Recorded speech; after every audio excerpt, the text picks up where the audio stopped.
Good evening, everyone, and welcome to the Ojai Unified School District School Board meeting for June 3rd. I can't believe it's already June. I invite you all to join me in the Pledge of Allegiance. I pledge allegiance to the flag of the United States of America and to the republic for which it stands, one nation, under God, indivisible, with liberty and justice for all.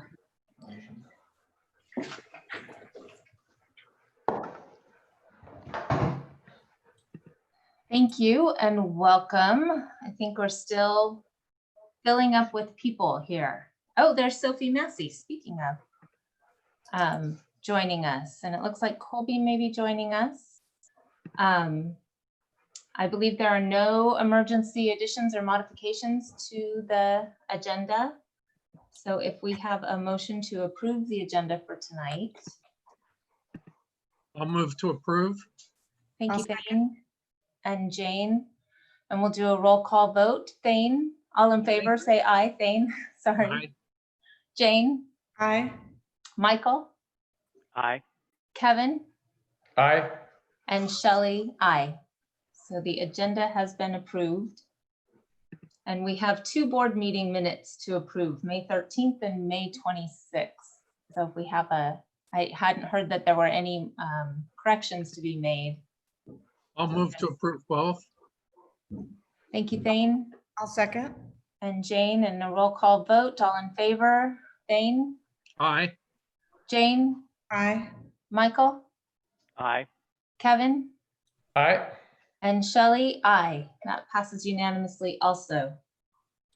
And that brings us to our Student Advisory Committee. And I'll let you, Jane, take that over. Yeah? Wonderful. So Sophie, Colby, there you are. I think Colby is the only one that, Sophie and Ethan, I don't know if you all were participating in the CSB. Colby, tell me a little bit about that little meeting that you guys were reached out to from the state level. Yeah, so I received an email about a couple weeks ago from a guy named Zachary Patterson, and he was talking about ESDMA, which is student board members across California. And so yesterday, actually, we had a Zoom with a bunch of people. And I actually had to leave early because I went to volleyball practice, but Ella stayed on the whole time. Is she on the Zoom? No, she's hopefully she'll be here in a bit, but she had an emergency. Okay. She said she sent an email to Jane and I, and she said, what did the email say, Jane? It said,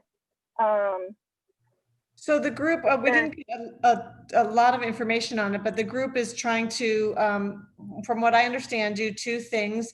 It's bring student advisors, board members from the state together to discuss ways to be more effective on their boards and how to reach out to students and boards and school districts and kind of push forward issues that are important to students. And also they wanted this week to write a letter to Nancy Pelosi and Governor Gavin Newsom. Unfortunately, I didn't get information on what those letters were, but I just wanted to congratulate you guys on, having the time or taking the energy to reach out to other, you were reached out too, but to participate. And, that's when we first started this, one of the things that we were hoping is to expose some students to governance processes and, leadership roles. So that's exciting. We hope to hear more about it when you guys know a little bit more about it. Jane, one of the things that I thought was cool is just finding out that this is a thing, that this seemingly ad hoc organization or idea that we had in our district to get, involvement of kids on our board turns out that it's actually a thing. It has a name. There's an organization associated with it. I know one of the things that they talked about was the budget. And it was interesting because at one point I kind of peeked into Ella's room and there was a gentleman giving a presentation, not all that different from the presentation that you and I attended, Jane, on the, kind of where things stood in Sacramento. So it was pretty cool. And she quick learning curve. Right. And then it's Sophie or Ethan, is there anything that's been going on in the last month that you just wanted to share? How's your experience been on distance learning? For me, it's just been kind of like off and on, like with like waves of motivation, I guess, for me has been the biggest struggle, especially coming straight off of the musical for me, and then all of a sudden that ending and then having absolutely like nothing. That was kind of a big shift for me. So it was just kind of starting to balance everything and starting to look at colleges as well, which has been nice to have more time to do that. But I feel like distance learning has definitely like improved as we've gone on with over these past 3 months. I think there are still things obviously to learn for everyone. It's a learning curve. But I could definitely see improvement with how the teachers were interacting over Zoom and the different kinds of assignments we'd be getting versus the kind of unknown that we started off with in the very beginning. Welcome, Ella. Yeah, I second a lot of that. Certainly, it seemed a bit turbulent at first, but I think most of the teachers got a handle on how to do the different communication applications and all that. Yeah, I agree. Don't have much else Were to say. you were a track runner, yes? Oh yeah, that's right. So you So missed the the season, huh? the season was cut off a bit early, so there was a sort of there was some provision for a self kind of finishing it on our own. So. Ella, anything you wanted to share? Distance learning, I think definitely like what I heard from the last part of what Sophie said, it got a lot better as we went through it. And obviously it was quick for the teachers. So it was like fine towards the end. It was perfectly, like it got a lot better. Basically what I'm trying to say. That's about it. And we spoke before you came on about the group that you and Colby had participated and Arlie had participated in. So we said maybe next time we'll get a little more information beforehand, be able to talk about it a little bit more. Yeah. I think that's it, Shelley. Did you know, I'm curious if Ella, I guess you're the only one here. And Colby. Ella and Colby, if you know what the letter was about and what the goal was of what they're trying to accomplish with that? So Colby and I got contacted a little bit later than most of the advisory student members who are part of the organization, just because we're a small district and we were kind of targeted a little bit last. But the letters were about funding and trying to increase funding for schools. And didn't quite get to read the letter totally through, but I'll have a copy of it soon. But basically just to increase funding for the public schools. Got it. Thanks. Did you want to add anything, Colby? Or does that cover it? No, that pretty much covers it. But like Kevin was talking about at the beginning of the meeting yesterday, they were talking about the budget and they talked about Proposition 13 and how we lost a lot of money from that and how we're going to have to spend more because of health issues that we're going to have next year, like going back to school and going back to seeing people and stuff. And so I think that's what the letters are about, but I did not stay for the whole meeting, but Ella did, so I think she pretty much covered it. So I'm curious, Jane, because this is our last board meeting of the school year, and I would love to hear more about what the students find out about this. If the Student Advisory Council goes through the summer, or will we hear from you guys again at the end of the month? How does it usually work? Yeah, we actually last year was our inaugural year, and we stopped it at the last meeting that was within the school year. So Mhm. even though we had a meeting, I think it was June 26th or something last year, since they had graduated and completed their year somewhere around the 11th, they did not attend later. But I will be reaching out to them in terms of, are they interested in serving again next year? And then hopefully talking to the board as a whole in how we want to, if there's any changes we want to make and how we move forward. I'm concerned next December, I would be stepping into the president's position, and it might be too much to try to do that and stay as the advisor for the student advisory. So we have discussions around how that might work. Well, I hope that you students, if you are so inclined and you find out more about it, that you'll at the very least shoot us an email and let us know what you're learning, and keep us up to date on that. It's pretty exciting. And I want to also thank you all for participating this year in the Student Advisory Council. That's a big commitment, and I know you are all very busy students on top of everything else. And so the fact that you show up for these is wonderful. I'm very grateful to you all. Do we have a special item that talks about that this evening, or is this that chance? I think this is that chance. Yeah. Okay, so then, yes, I want to make it a little more formal. If Yes, we were please in do. person, we would be handing each of you a certificate, shaking your hand, thanking you in front of an audience of your parents and all that. So we are missing that, but it's been a really wonderful year to have all of you and to listen to your concerns and to see you reach out and work with Mr. Munson. And, you know, again, I know it's baby steps, but for us, it's really been important to hear from you. So I really appreciate it. And I hope you enjoyed serving. Thank you all. And thank you, Jane, for coordinating it all year. It's an important you. endeavor. Yeah. Thanks, Jane. Yeah, thank you guys. Yeah. It's been Great. really fun. I'm glad that we had someone like Jane to kind of advise us and get us into this thing that's kind of been like important and I think really helpful.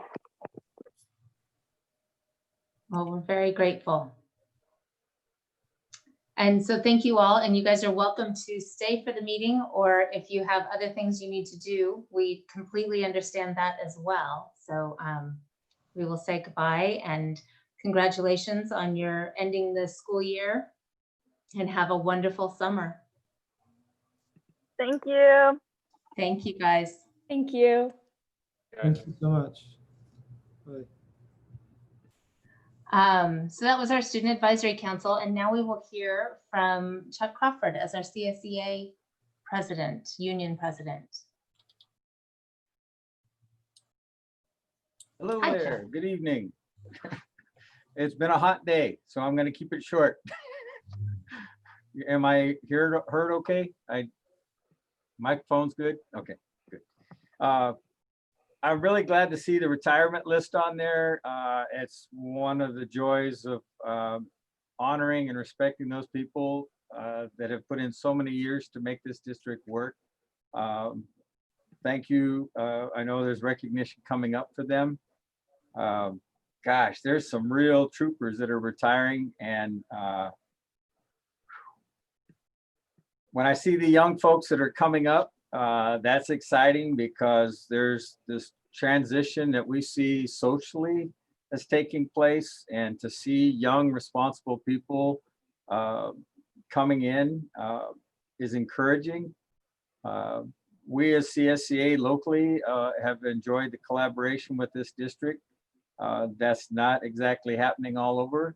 And the young people, I just want to encourage them that we, the older people, are giving them the right message. And I certainly think that we're doing that here in Ojai. And Jane, thank you for what you've done to reach out. That's a great example. And just like those retirees, they've reached out many times over the years. we're getting tired. There's a lot of adjustment, but I think we're all in that position, trying to make all this work. And I just want to thank you for the collaboration. I look forward to seeing a budget that we can work with, whatever those numbers are. I guess we'll find out next week a little better. Thank you for providing for the employees. I know technology's been a little rough, but that's all over the state. But the people have gotten what they needed to come to work safely. And the relationships have been pretty good, trying to make it all work. So I have a fondness for trees, as some of you know, and I hope that as we look at the budget with CSEA in mind, that we're not doing the economy tree job, because there's plenty of trees out there that should just be removed after they've been pruned. And so when we look at our budget, hopefully we have the concept of long-term. And with Dr. Morris's suggestions, I think we do have long-term in mind. But we as the classified are still struggling at what this is going to look like. So we're trying to keep the open conversation.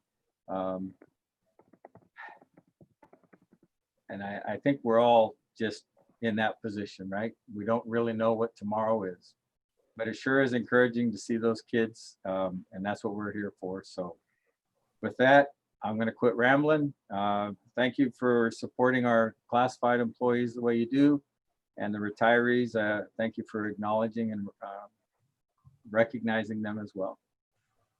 So look for, I'll stop at that. I didn't mean to cut you off. Keep going. No, I'm rambling at this point. I'm hot and tired, so I'm going to stop. All right. Well, thank you. Thank And I agree with you. It's hard to have all these retirements happening right now when we don't get to see people face to face and acknowledge them. That is, it's a tough end of the year for all of that.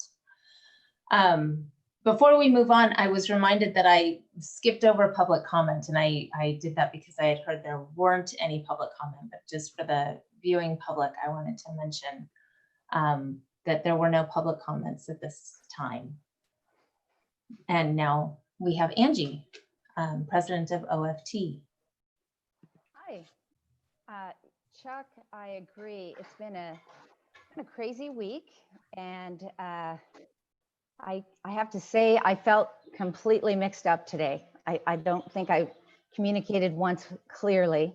So I did go ahead and write my comments tonight because I was really struggling with where we wanted to speak out tonight. And but first, I did want to say that distance teaching and distance learning, I noted out that all the kids had said that we had gotten better. And before I read what I want to say, yes, it's a funny thing. I feel like a first-year teacher after 32 years of teaching. And I know all of my colleagues are feeling the same way. And the beauty of it is that we all have a lot of experience, so we can get brought up to speed pretty quickly, even though it feels like our first year. So I just wanted to acknowledge that, yep, we are feeling like we're getting better at it as well. So I'm going to go ahead and read what I wrote because it's just been a crazy week. So here we go. Everything is all mixed up. Budget issues are mixed up with education issues, and education issues are mixed up with budget issues.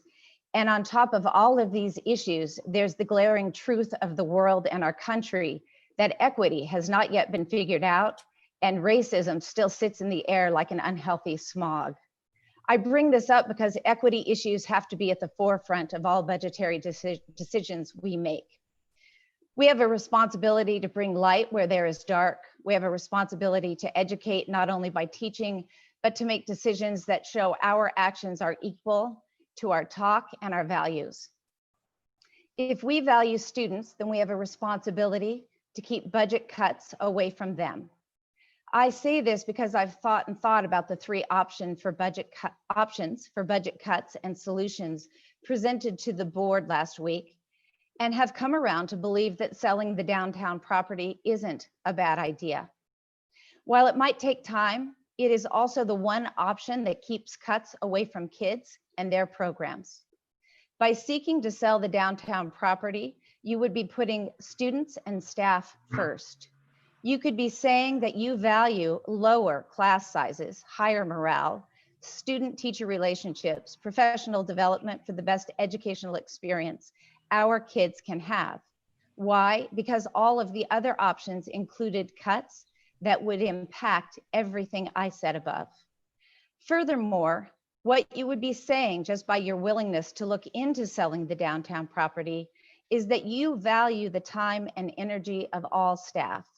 You value administrators focusing not on leases and land negotiations, but on educational programming and curriculum. You value teachers by not asking them to take cuts in an already tenuous economic time. You value the time and energy of our maintenance and grounds by alleviating the burden of one more site. I would like you to consider, please consider option 2, and at the very least, reach out to Playground Agency to see if they would be interested in buying the downtown property.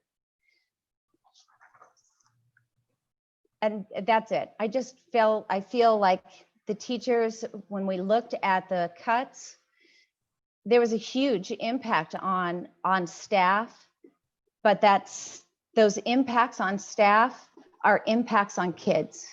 And I think we have a responsibility to look at every option that keeps those cuts away from children and what we do, which is educate. We're here to educate, not to develop. So thank you. Thank you, Angie. You've given us, I think, all a lot to think about.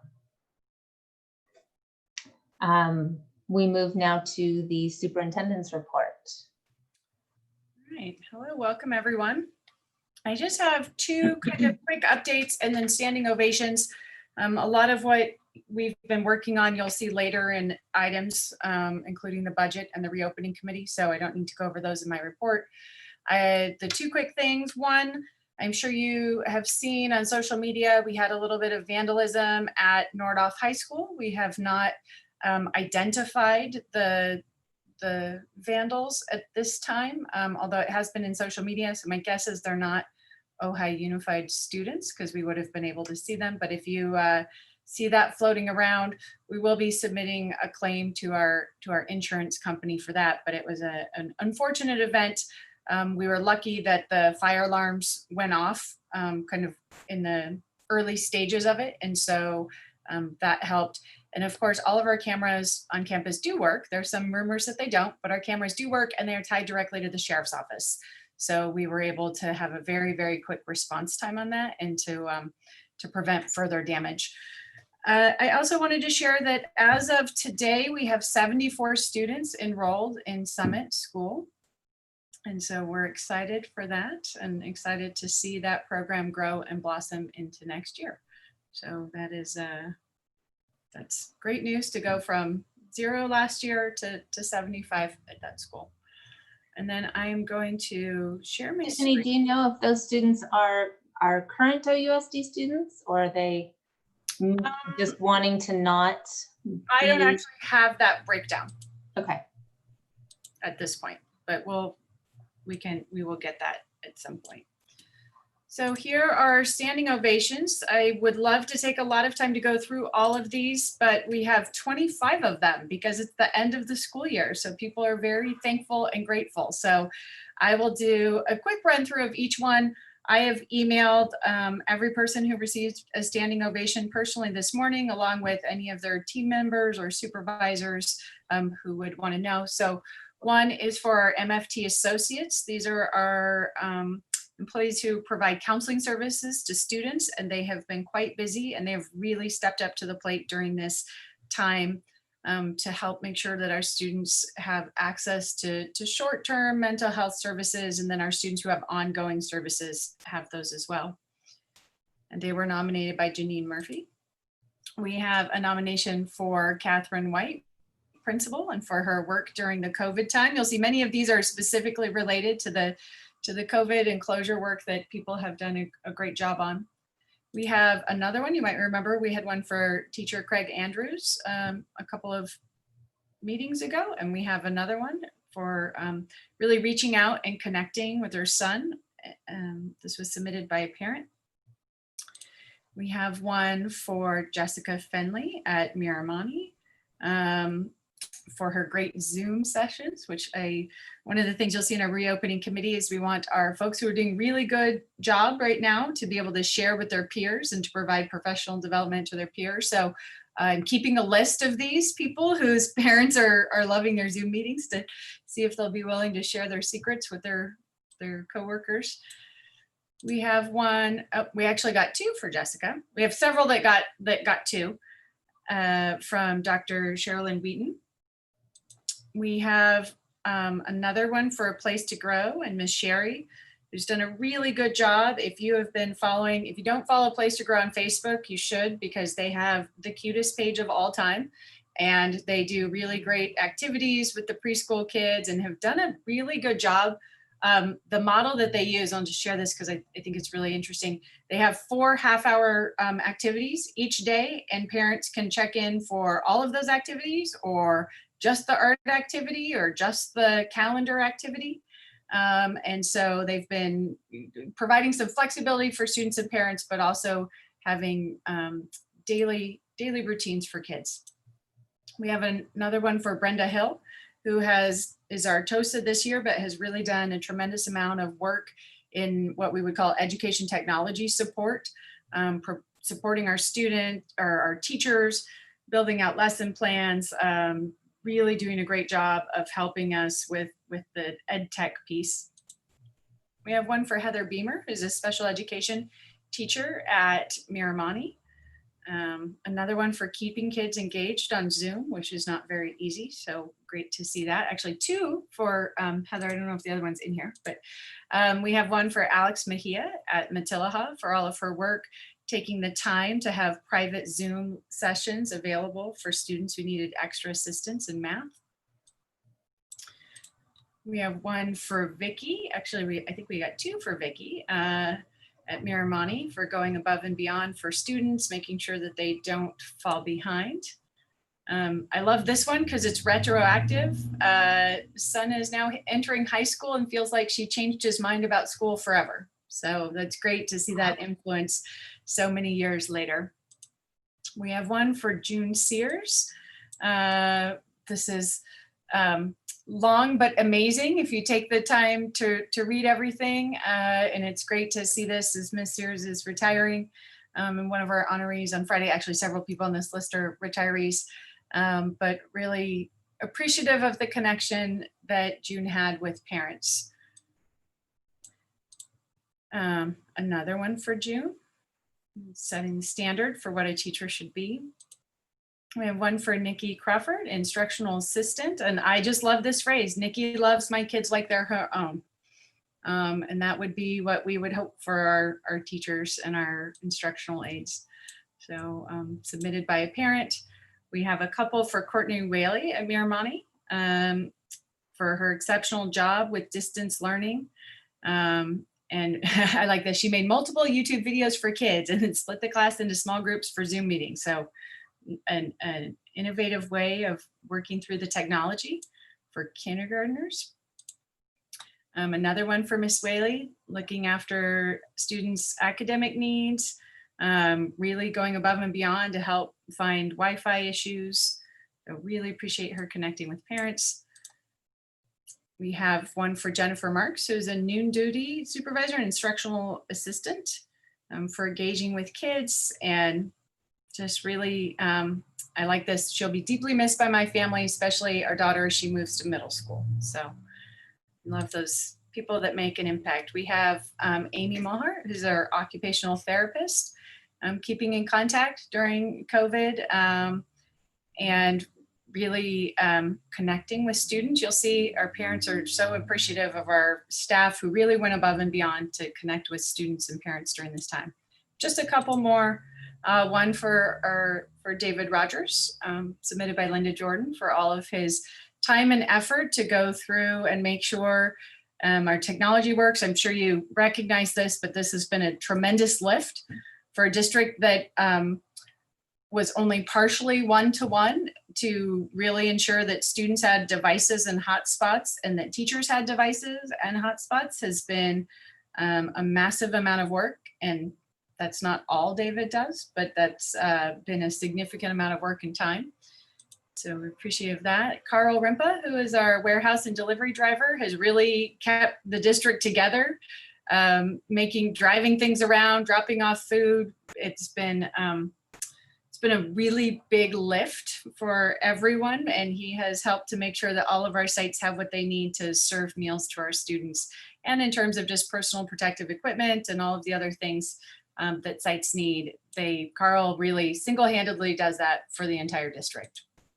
We have one for Summer, who's a speech therapist at Miners Oaks, and who's been voluntarily supporting a colleague. So really stepping in and helping peers and colleagues is a great thing, and just really, I like this, exemplifies the qualities we admire in our employees. So thank you to Summer. We have one for Cassandra, special education instructional assistant. So Cassie has been an integral part of the team, and she's been helping it out in nutrition services and just being a positive role model for staff members. I will say a lot of our instructional aides have been key in handing out food at our sites and making sure that our students have what they need access to when they come by. We have one for Carolyn Paulson, special education administration at the district office, who I know has been working tirelessly. I just want to pause and say our special education services have been phenomenal. We have sent out literally like thousands of letters, 8,000 more at least, to parents to let them know what's happening. And every one of those is individualized. The team has provided so many services online that we initially didn't think that we could do. So, when we originally thought that maybe for our SDC students, right, how long are they going to be online? They'll have 2-hour Zoom meetings online and keep students engaged, and that's really hard. But our special ed staff across the board has been doing an amazing job of providing services to our students who really need them the most during this time. Another one for Amber Christensen. I think because Rebecca's retiring, she wanted to say thank you to all of her staff before she left. So Amber's done a great job. One of the things that's been interesting is this transfer to telehealth and how to really do that effectively. And I think our district has put a lot of time and effort into doing that really, really well. We have Natalie Richards, who's at Miramani, is our school psychologist, and has done just a great job in supporting the team, stepping up. You'll notice there's a lot of supporting colleagues during this time. So not everyone has been able to fully work as they might during this time. And so our staff has really done a great job of connecting with their peers and helping out, which is critical. We have another one for Lori Alford. You might have seen her in a past one. I love this. My son created the Alford rating scale for teachers, where Miss Alford is a 10 and all others are measured against her. I thought that was a cute thing.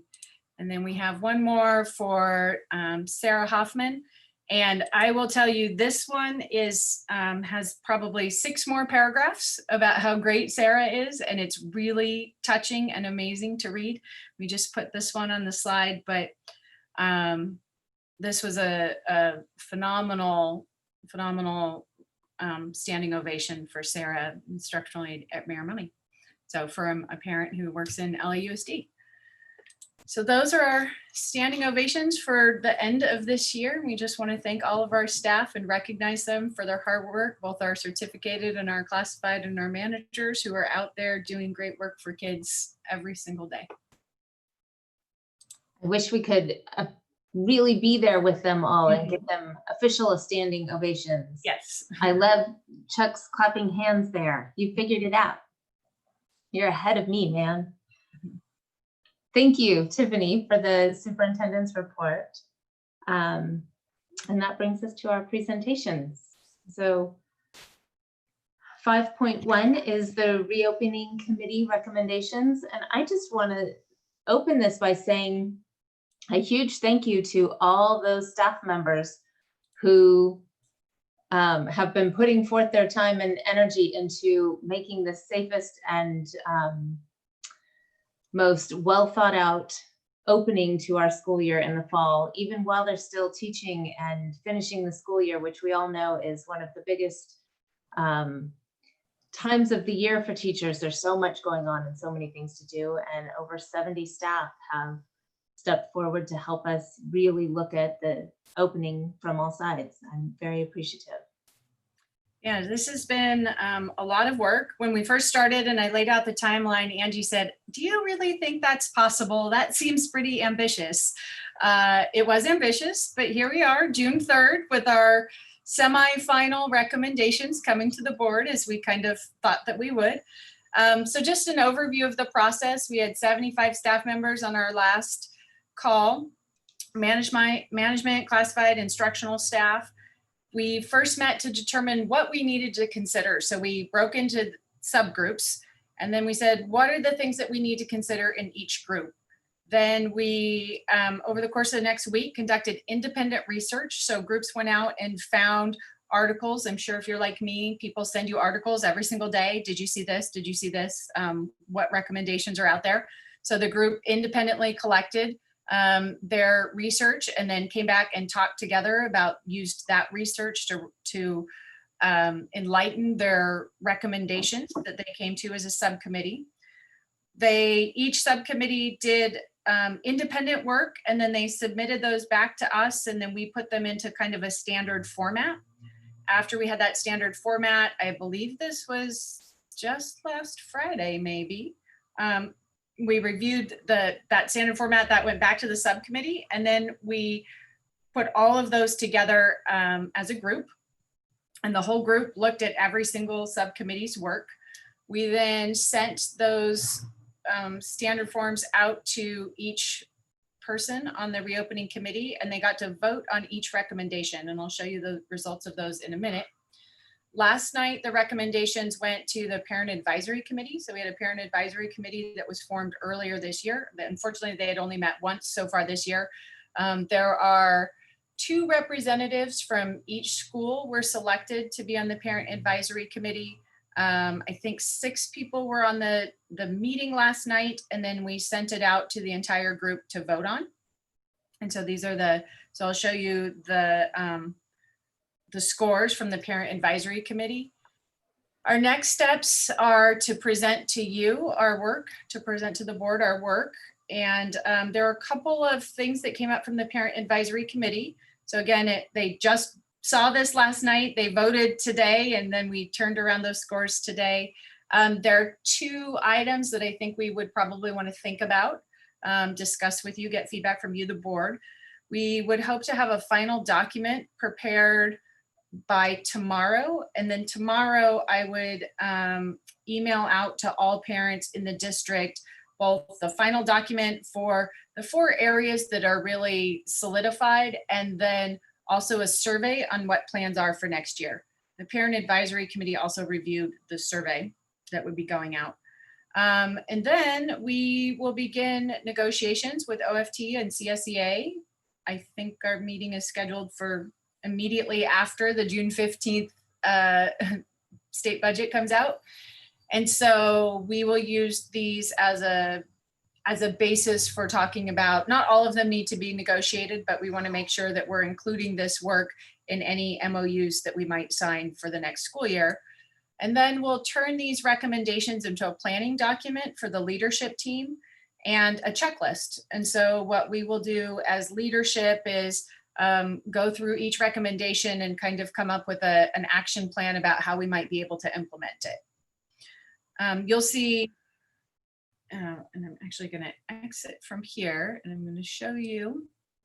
So we had, the document looks like this. So we have 4 areas, distance learning, and we broke every area into, or each one of these 4 subcommittees, we broke into kind of some key concepts that everybody should have, regardless of your position, some things that the district should do, some things that schools should do. So this would really happen at the school level. And then things that staff or instructional staff should do. And then we added, most of them have a parents should. And mostly it's things like parents should have access to things or be provided a common place. And then at the bottom of each document, we've listed further work that was done by the subcommittee. So if you were to look at this, you can see just more in-depth work that the subcommittees have done that we'll revisit. And also not on this one, but by the time this final document goes out, we'll have a link to all of the reference documents that were considered in making this document.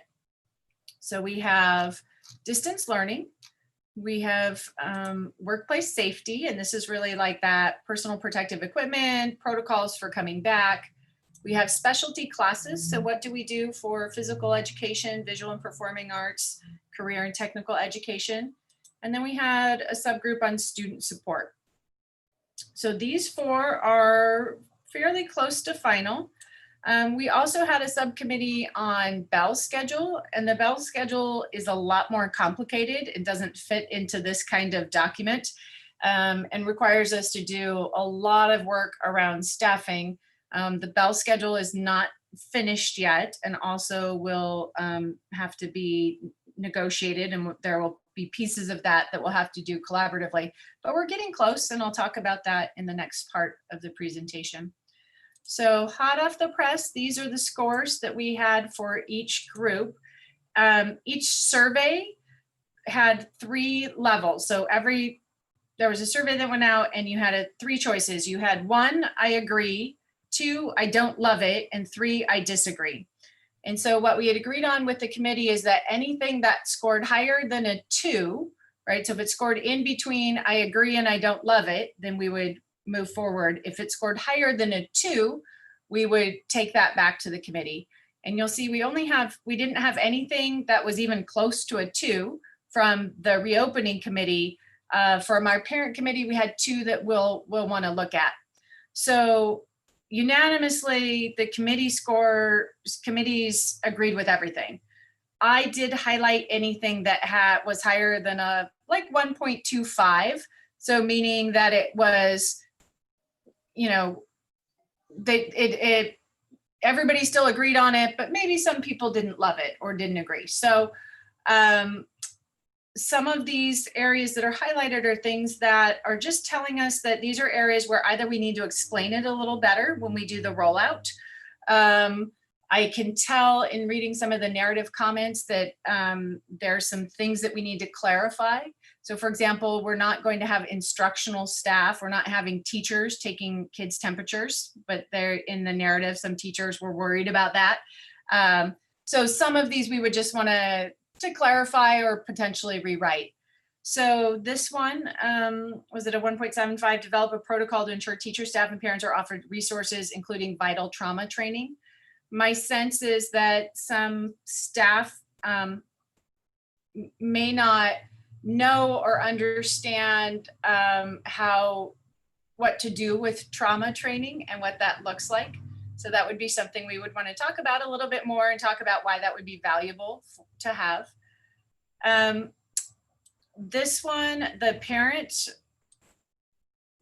piece was a 1.29, and that's deploy social emotional learning curriculum across all grades, even during distance learning.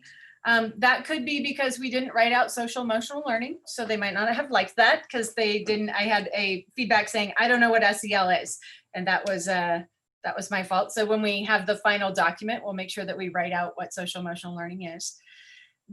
These 2 staff were a little less in total agreement on. One was develop a plan for holding community circles, restorative justice. And the other one was about restorative justice training. So that tells me that our staff is not fully on board with restorative justice training, which makes sense. We haven't really done a full comprehensive training yet.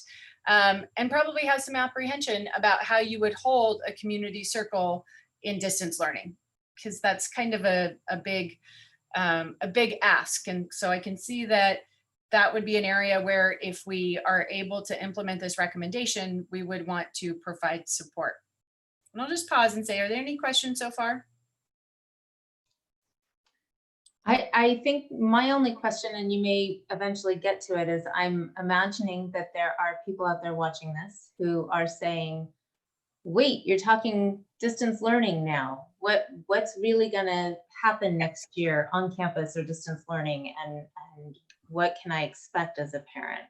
Yes, that will be in the next piece, which is kind of the bell schedule piece. Okay. So I assume that, you know, right now you're making all sorts of plans. You're making a plan for distance learning, a plan for a hybrid model, and maybe a plan for a much more normal, you know, normal as it can be, type of, you know, I mean, who knows, right? It felt like this spring, everything changed every 2 weeks. So, I mean, not just for us, I just meant in the world in terms of what we were hearing, and, oh, do this and don't do that. So you don't need a mask. Yes, you do need a mask. Oh, you need gloves. No, you don't need gloves. You know, so I imagine that'll continue to happen through the summer, and it'll be hard to say, here's what we're doing until we get to early August. But yeah, so where you'll really see that is in this next one, the workplace safety one. So there are a couple of things to consider. One, we can't, even though we're small, there are some things we just can't do overnight. We can't change the bell schedule overnight. We can't really fluidly move from distance learning back and forth.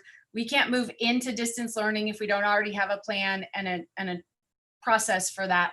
A lot of our personal protective equipment we have to order now. We can't wait to see if we need to take temperatures in August because there won't be any thermometers available.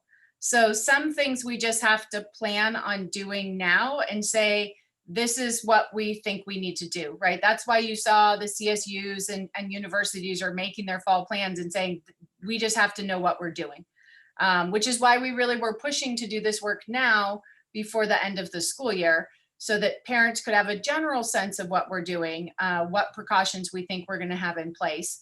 And yes, things might change. And what you see in these protocols is really like this: define protocols and create a flow chart. We're not gonna define protocols probably until the first part of August. We're not gonna do that now. So some of these are planned to have a plan, and we would put that on our checklist and our timeline for closer to August when we know more. Some things we probably just need to do and make some decisions so that we can be prepared and our staff can be prepared. And you'll see that when I get to the next part of the presentation. So what this section, this is our workplace safety section. What this section tells me is our parents are ready to come back to school, and the ones on the committee, and are not as concerned or not as concerned about some of the safety protocols that our staff is concerned about. So there may be potentially a mismatch between what staff needs to feel safe and what parents feel is safe. And so that's something that we'll have to really carefully navigate, right? What I've seen during this is there's a spectrum, and everyone has their place kind of on the spectrum about how comfortable you feel. And as a system, we have to both protect our students and protect our staff and find the kind of middle ground. So our parents, and again, remember, if there was a score of between 2 and 3, that would mean either they don't love it or they disagree. So we're still in the I agree to don't love it. But these ones I thought were interesting, enforcing staff, students, visitors and staff wearing masks on campus if required at the time. So we will likely not have a choice about masks, right? Currently masks are a city ordinance, so we don't have a choice. Developing a plan for thermometers and pulse ox. It's gonna be difficult to take temperatures, but it's one mechanism out there that is pretty highly and consistently recommended so that we can find kids who maybe feel fine, but would have a symptom that we would want to potentially not have on campus. So same thing, thermometers before kids get on the bus. Parents don't love that. It might be something that's out of our control. Tiffany, I think it would be helpful to know how many parents responded to the survey. When you say parents, how many are we talking about? I know you said that there were 2 for each site. How many responded? 7 on the parent committee responded. So it's a small sample size. Okay. And then how about for the committee? The entire 75? 68. 68. Thanks. So, and what I was also looking for was like kind of discrepancies between parents and the committee. So evaluate and report on the indoor circulation in air spaces. Same thing, didn't love that. This one is interesting. And this is something I would appreciate feedback from the board on. So our safety committee felt fairly strongly that there is a large number of people in the public and community who have keys to spaces that are used. And I would say even this year, we've had examples of people who are no longer employees with bathroom keys going into bathrooms on campuses. In the past, we've had former retired employees or staff members inside of a building before anyone else gets there making copies, those kinds of things. Just because we have a lot of keys and they're out there and they're fairly common. There's a lot of concern that the community could use spaces that essentially we have cleaned and we wouldn't know that. And, you know, maybe especially like restrooms and spaces like that. So in our attempt to really closely ensure that we're cleaning spaces, having unknown visitors on campus using those spaces outside of school hours becomes fairly problematic. So we have actually been talking about rekeying and then reissuing keys to people in the community who would have keys, it's appropriate to have keys. So it's not an attempt to keep people out who should be there, but it would be more of controlling our ability to really ensure that those spaces are safe for student use. I'm surprised that we have a lot of people using facilities that we don't think we know about. We really think that happens a lot? Yes. Like Absolutely. you mean the gym, stuff like that, or you mean actual classrooms? Both. It's everywhere, everything, restrooms, classrooms, gym, courts, fenced areas, offices. Rekeying is very expensive for a whole district. I don't know that we would rekey everything, but we would rekey kind of those spaces that are the most problematic, right? So we're not going to rekey every classroom, but there are definitely some public use spaces that we would rekey that are the most likely to be used. Would it be less expensive or more expensive to rekey versus having electronic cards or fobs or something like that? Yes, I am a fan. David is aware. I am a bigger fan of fobs and badges because we can turn them on and off. Right. So once you have a key, you always have to rekey. So one of the things that we would look at, so this is if you see develop a policy and procedure, right? So it's not, so we would look into all of that as part of developing a policy and procedure. Right. Yeah, I imagine there are people with keys. I think I have a key to the pool area that I got 25, 30 years ago. I don't know if it works. I'm sure it does. I haven't tried it for 25 years, but anyway, yeah, I imagine it's an issue, but I'm wondering, you know, I guess I'm balancing it off against what's the true risk and what's the most cost-effective alternative to make sure that we're being safe. This is something that we have been talking about doing anyway. So as we have lots of construction on sites, you know, we had an issue this year at a site where we were redoing the bathrooms and the bathroom floors had just been done and were sticky and somebody was using them with a key that, you know, wasn't a current employee and we had no idea they were, you know, using them. So this is something that's been high on the priority list that we would likely have been thinking about doing anyway. So I'd like to bring a cost back. I think there are probably multiple funding sources that we could look into for this, but for our teachers who use those spaces, they're very uncomfortable with the possibility of the public being in a space that had already been essentially cleaned, and having somebody maybe using it without their knowledge and not knowing that it's clean. So we want to ensure that our staff feels comfortable in their spaces as well. Do we have keys on gates for playgrounds? Would this affect playground use? I mean, do we have people going onto playgrounds who we didn't know were going on playgrounds? And I know we saw in some of the some of this conversation the need to clean playgrounds regularly. Right. So playgrounds are interesting. Some are open and some aren't. Even the ones that aren't are by default, right? So I live by Topa, and I think Topa is closed, and there's not been a day I've walked by Topa and not seen somebody walking on the grass with their dog or whatever, right? So we have some access issues in terms of what people have access to. So I think what we would want to do as part of this is really look at and develop a policy saying, you know, how long do we think that this might live on a playground structure?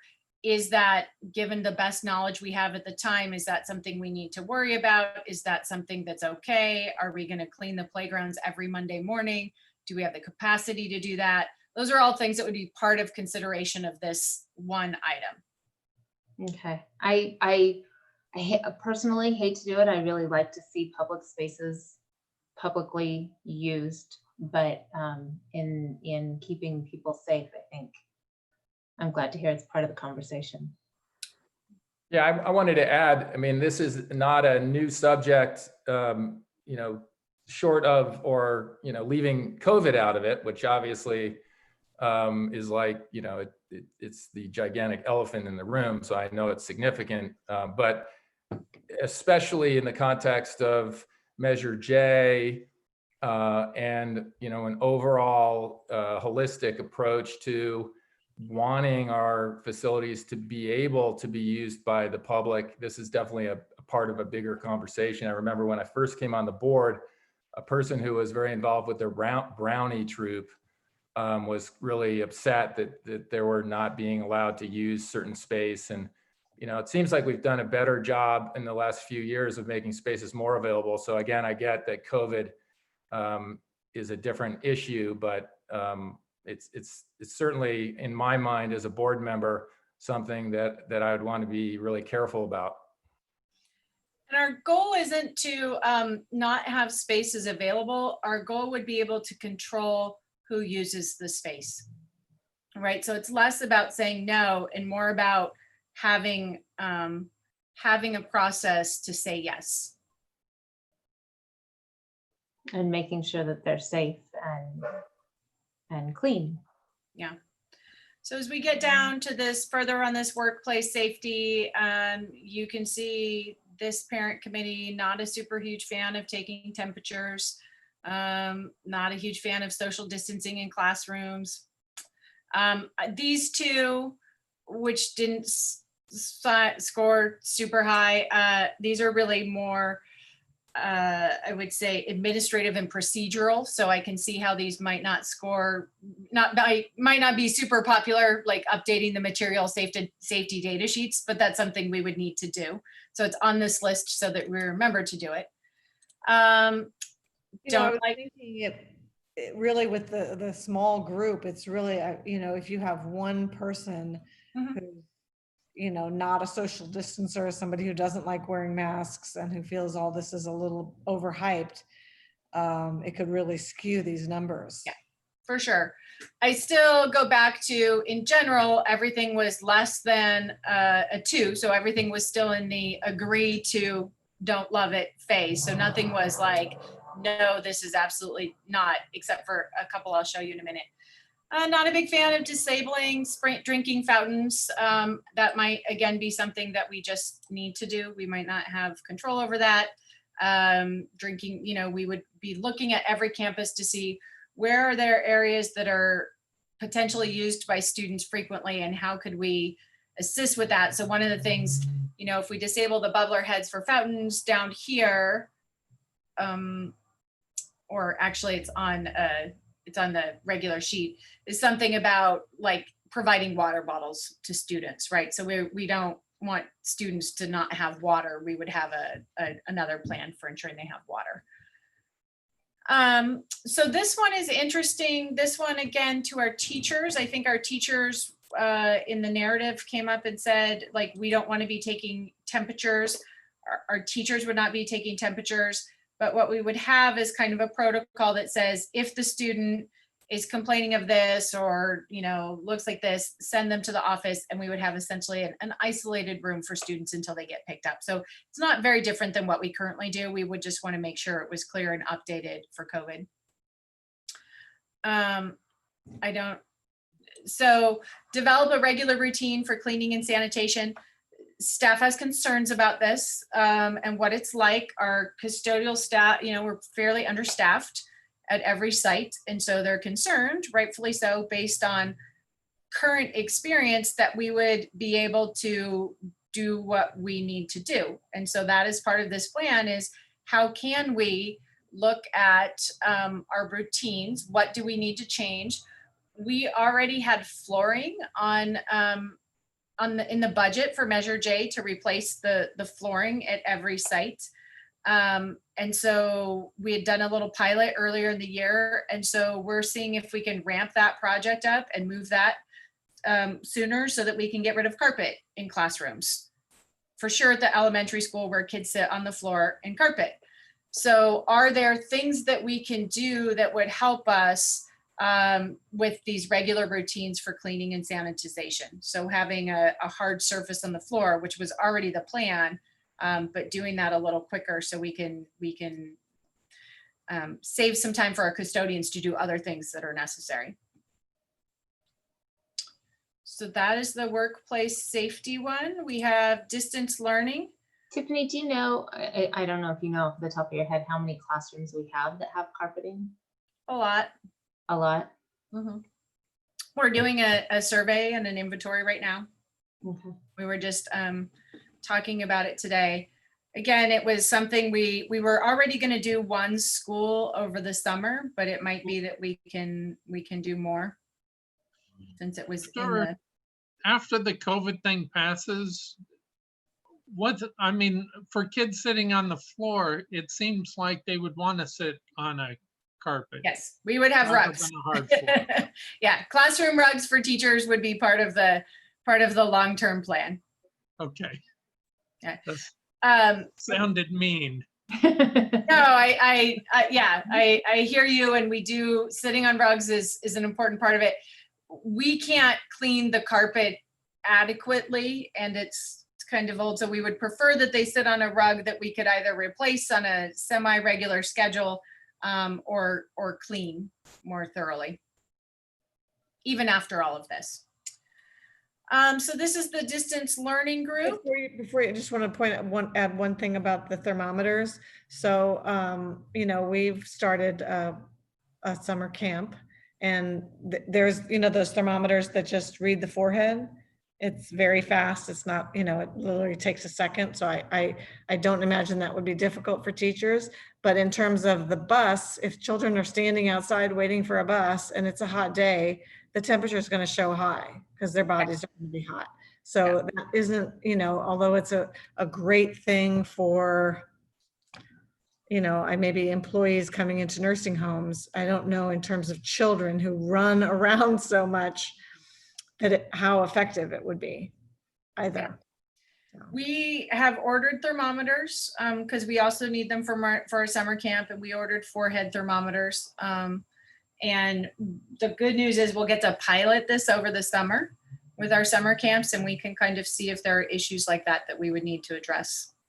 But I think you're right, Jane, the bus is one of the sticking points. Like that's a real problematic area, because I know some kids are sent off to the bus while parents leave for work. And if the bus driver deems them unable to get on the bus, they may not have anybody at home to go home to. And we're, putting kids at risk of what then?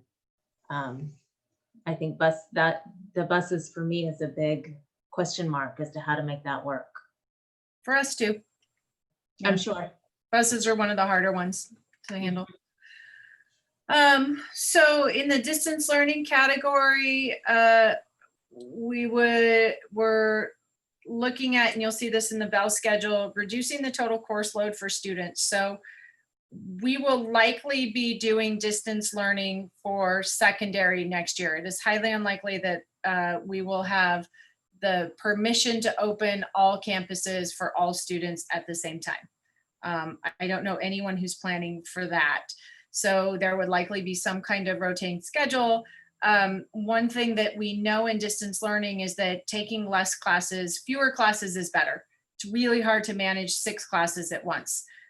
We hear that kind of consistently from our high school students and parents, and our middle school. One, it's hard because there's not a lot of consistency across teachers, and the teachers are managing 6 classes, the kids are managing classes. And so trying to really narrow that down so that there can be a deeper focus. So you'll see that in a minute when we start looking at our draft bell schedule model.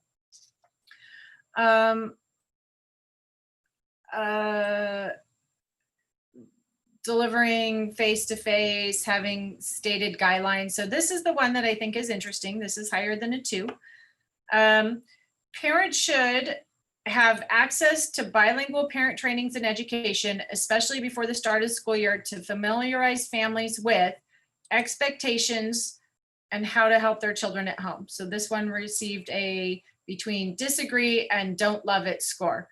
So I'm not sure if it's the wording, but this would be something that we would revisit. Maybe it's the wording, because I just didn't understand at all what you said. Yeah, and it looks a little bit better in the, this is my survey, but here it looks like parents should have access to bilingual parent trainings and education, especially before the start of this school year, to familiarize families with expectations and how to help their children at home. So the intention of the committee here was to say, we know that in distance learning, parents are critical support, and how can we help you? How can we, what things would we recommend? So for example, setting up an account on, a parent account on Canvas, looking at, when assignments are, we would have kind of a little parent tutorial for distance learning. Was there any feedback other than the number? Because who wouldn't want, I mean, even if they didn't use it, who wouldn't want information about how to help their kids? Yeah, there wasn't. So what I think on this one is if we just reword it, right? So it's a little more clear. So that would be our goal. If, let me go back to my other screen. Somebody, by the way, somebody probably has a really good answer as to why they wouldn't want it. But yeah. And it might be the word expectations, right? So I think we can probably clear up this language a little bit. So this is good for us to do before we essentially finalize the document. And then we have specialty classes. These are our PE, CTE, etc. So, this is hard. It's hard to manage this in a distance learning environment. So this one in red, again, a score higher than 2, relates, I think, to kind of the rekeying, but these teachers who are really in those spaces recommended that we temporarily suspend community use of indoor and outdoor facilities when students are on campus, meaning when students return to campus. So they are uncomfortable sharing their spaces with the community when we return to school until essentially this is all over. Does that mean something like people who rent the theater at Matilaha? Is that what you? Yeah, we don't really, we would want to work with Matilaha specifically. I don't know how often we have students in the theater, but definitely like gym spaces. But this says indoor and outdoor, so I'm thinking in terms of like, Walking around the track. well, and football, well, I forget, Eagles football, that wouldn't be allowed then. They And would- AYSO soccer. Right. Yeah, this was a recommendation of the committee. It might be that we remove this from the recommendation and we have it separate, but this is the teacher group that was working on this felt strongly that it was hard for them to imagine, and this was like PE teachers included. They felt uncomfortable not knowing what was happening in the space when they weren't there. Maybe And we should separate indoor from outdoor. I was just gonna say the same thing, Thane. I don't know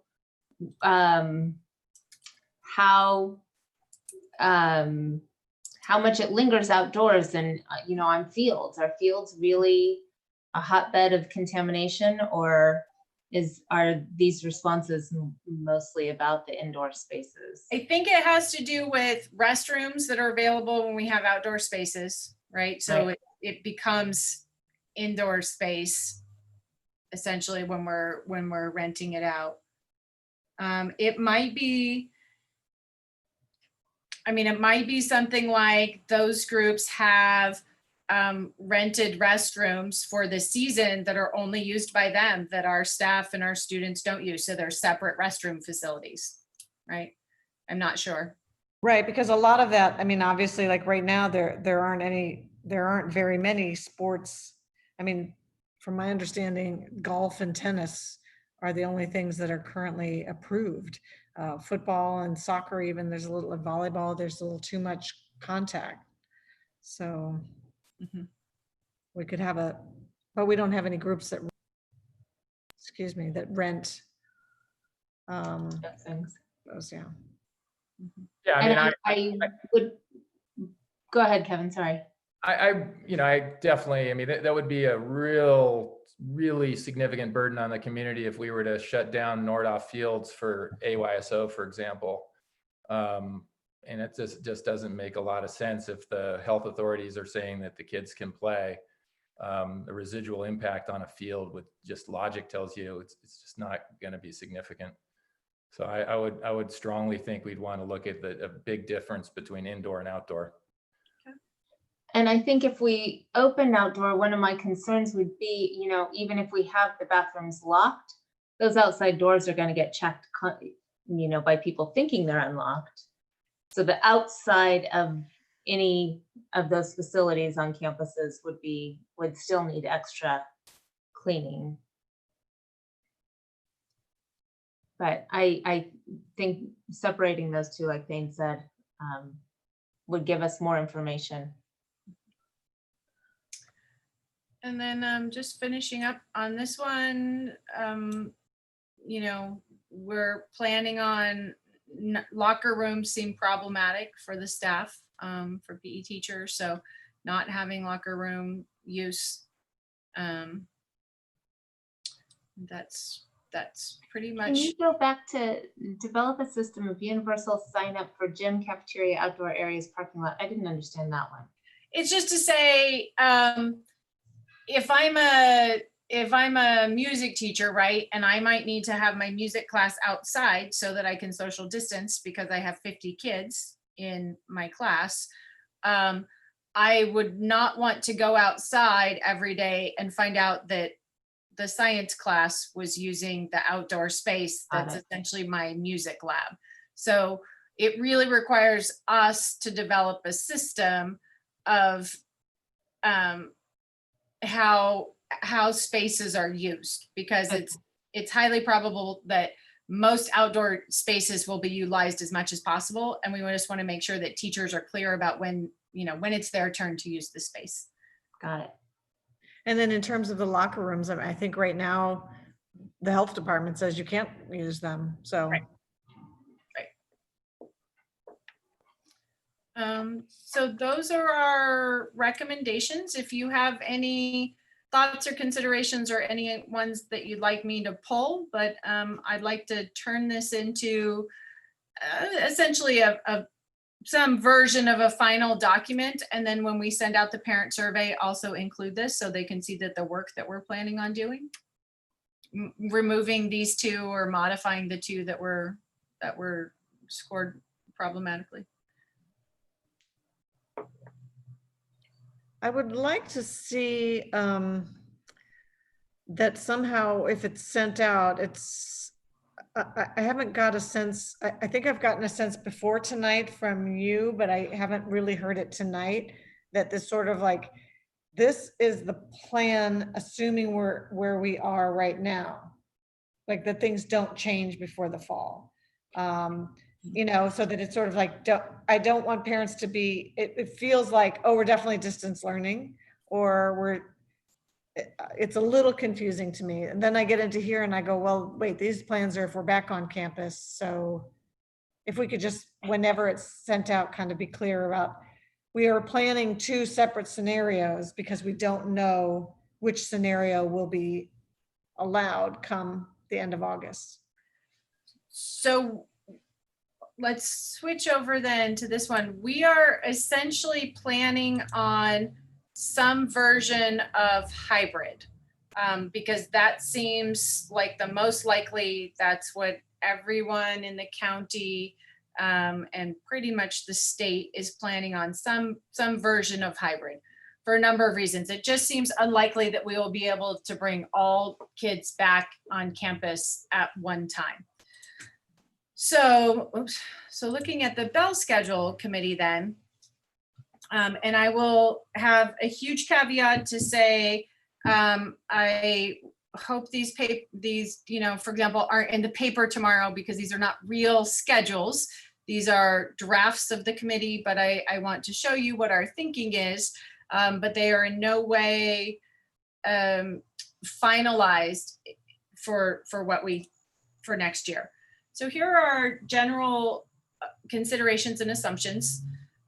We really want to try and get our younger students on campus as much as possible. So if we could have our TK, K1 kids on campus every day in small classes, that would be what we would like to try to do. Now, whether or not, to what degree that's possible, we still have to work on that. But we know that our kindergarten kids are not necessarily independent learners. They need school. They need to learn and be in school to learn school. So we want to try to get them in school on campus.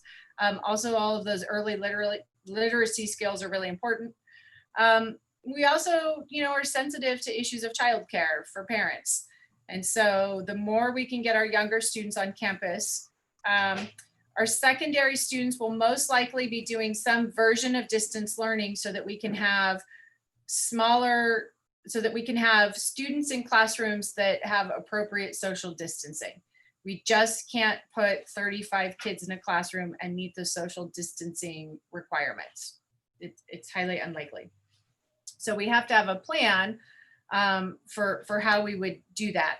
We are not planning on being full distance learning. So that's, you know, we could shift to that if we needed to, but by planning for hybrid, we can then accommodate distance learning if we need to, and then we could accommodate having everyone back if we need to. We could also accommodate if they're in case of an emergency shutdown for some reason, we would be able to accommodate that by planning for hybrid.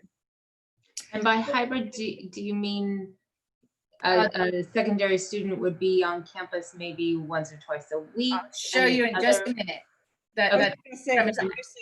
You could have, let's say a teacher has 35 students and half of them are coming in the morning, or half of them are coming, you know, 1 week and then the other half come the next week, or they're doing certain classes or certain days online and certain days they come in. There's sure, there's 10 different ways you could do. Yeah, so I have some of those examples for you in just a minute. We want to reduce the number of classes that secondary students and teachers have to manage. We also know that teachers cannot teach kids in distance learning and in the classroom at the same time. So if we have a teacher and we say you are, let's say you have an A group on campus and a B group that's distance learning. When your A groups are on campus, you're teaching. You can't be monitoring what your B groups are doing in distance learning. So if we have a model where you have kids who are distance learning, you have to have time built into your schedule to work with those students who are distance learning, to answer questions, to check in, to do Zoom, whatever that looks like. We're also really looking at this as kind of a temporary plan for next year. So in terms of schedules, one of the things that we've really come to realize is that there are variables that we just really can't control, and that's the number of staff.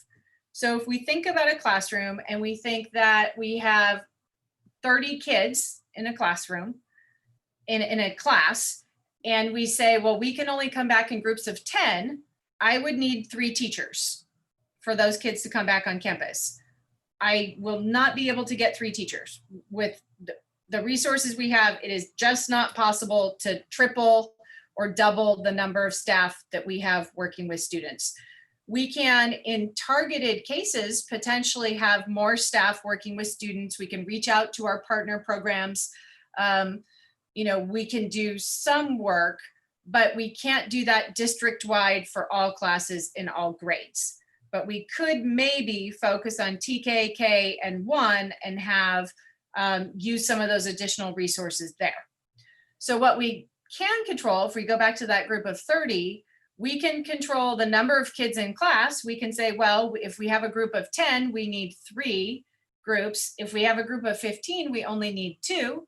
And then we can control the amount of time that they're on campus. So they can come on an A day or a B day or morning or afternoon. But really the only 2 things that we can, the variables that we can control, and I wish I had like a little slider that showed you, you know, there's like really a relationship between these 2, the number of kids in a group and the time on campus. So here are some elementary schedule options that we're just talking about. This is the preferred option, and this is the preferred option by the parent group that we talked about last night.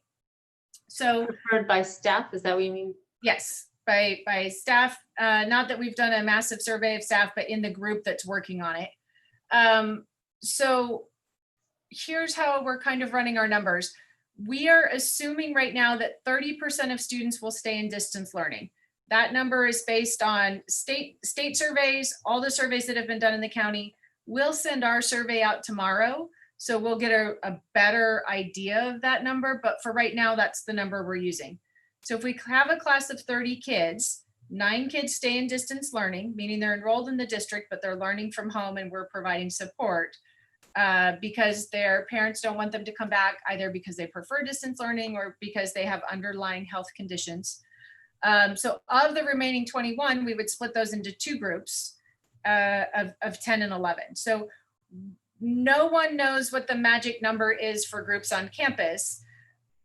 If I had to predict and read the tea leaves, I would say we won't get a number, we will get a space requirement. And we'll say, as long as you can have 6 feet apart from kids, you know, so if I'm in the gym, I could have 50 kids, as long as they're 6 feet apart. If I'm in my classroom, maybe I can only have 10 or 12 or 15. It'll depend on the classroom size. That's what I think will happen, but I could be totally wrong and they could give us an actual hard number, which doesn't make a lot of sense because that doesn't account for the space considerations. But so here's one potential schedule. I would say the parents liked this option, but we would likely, right now we have Wednesday as a placeholder because that's when elementary teachers have their collaboration day. If the high school and middle school have Friday as a collaboration day, we would likely move this to Friday so that we're consistent district-wide. So that if we have elementary kids that are staying home, their middle school and high school siblings could be home to provide childcare if necessary. So Wednesday's not real in this scenario, it's just a placeholder. So then you don't really have time for deep cleaning between the groups. Right, that's true. We would have to do deep cleaning at the end of the day. This would likely, actually what the parents preferred was an AB model, which it turns out is more what the middle school and high school are looking like as well. So we would probably want to switch to that model so that we could consistently have families. So if we have siblings, we could try and put them all on an A or all on a B model, so that they're going at the same time and off at the same time. So this is one option. This is the AM PM option that's available, where we have kids in the morning, kids in the afternoon. Our parent group didn't like this, and I would say the parent groups that have been surveys and other groups that have done this consistently, this is not a parent favorite. They generally don't like this. So it's out there, but it's probably not something that we would deeply consider if we had better options. So our survey that we're sending out to parents says, how comfortable are you with groups of 12? How comfortable are you with groups of 20? If we could figure out the space requirements, and it were approved by the county and whatever regulations are out there, the state, the CDE, this is actually what we would want to do, is have 20 kids every day. And they're not mixing with other classes. If we could social distance them in classrooms. So maybe this is something that we could do in TKK and 1, and then our other kids are on an AB schedule potentially. This might be how we could get our younger kids to school, in school on a regular basis. But really we could probably only do it if we can have 20 in a group. If we can't have 20 in a group,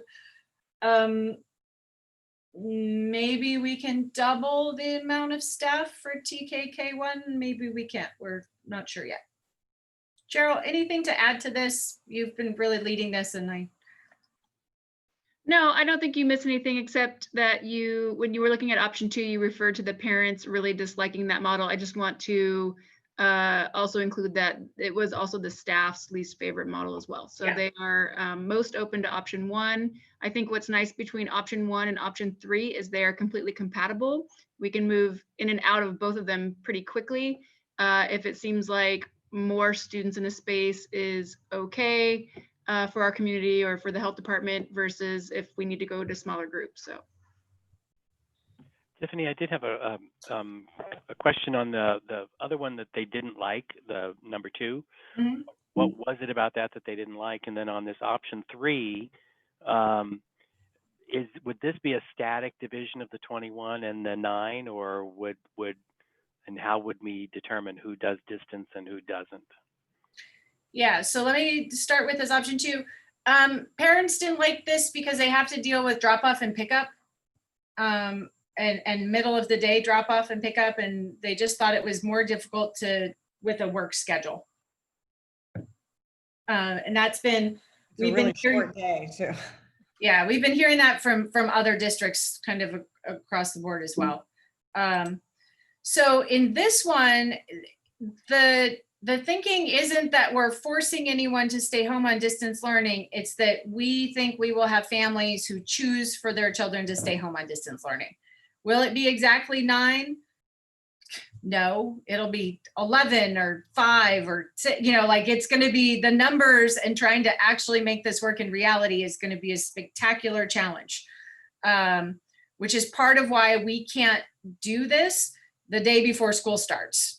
Like, we have to be planning and thinking and breaking our classes into options already, so that when it comes back, we have some ideas of numbers and how to do it, right? And so the option 3, you're sort of planning on some people not bringing their kids back, and option 1 is more of a controlled who comes back and who doesn't. Yeah. Okay. I would just like to, I did talk to a parent last week who, is trying to decide how comfortable she is sending she has young children, I think 1st grade and kindergarten. And a lot of it depends on whether they're going to be forced to wear masks, and because that concerns her. So have we made a decision about that?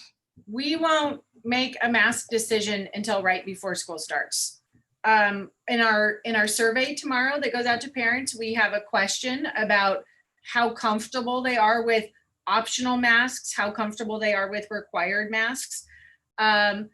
For summer school right now, the city of Ojai has a mask requirement. So, but the city of Ojai, Ventura County Public Health, actually flip a coin and you'll have a group that says yes masks, no masks, right? Like we have conflicting guidance from the California Department of Education and the California Department of Health about kids and masks.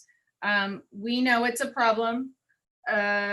We know it's a problem in for lots of our special education services. We know we have kids who won't keep their masks on. Masks will be one of those things where we will likely have to do what's required at the time, and we'll not have a lot of control over that. And we won't know until a lot closer. But we do want to get a sense from our parents about how comfortable they are and how important that is to them.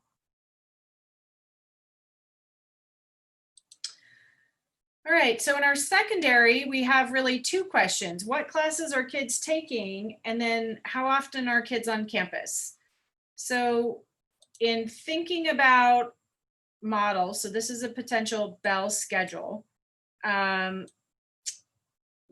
Thinking about like, this is the what classes, right? So we could have a model at Matilaha potentially where we have 4 classes. Kids come on campus to 4 classes. So they're there from 8 to 12.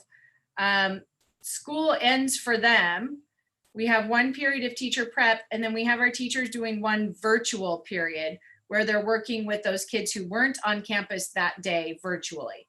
And whether it's 5 or 6 doesn't really matter. So this has limited courses, but still time built into the day for our teachers to deal with work with those kids who are doing virtual learning. So this is one option. You'd see something kind of similar at the high school. So at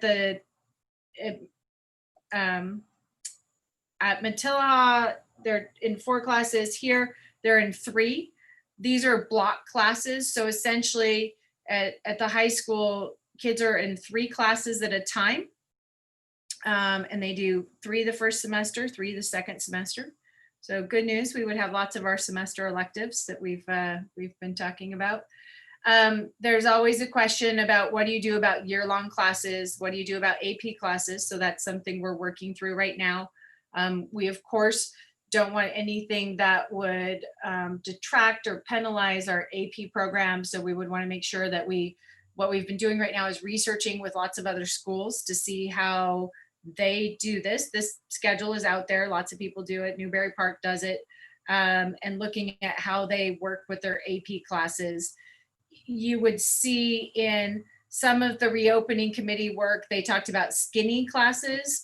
A skinny class would be like I would take this block here, for example, I can't because it's a presentation, but let's say I take that block 1 and instead of having 2 semester classes, I have 2 year-long classes that are a shorter period of time. So if kids had skinny classes, they might have 4 classes at a time instead of 3.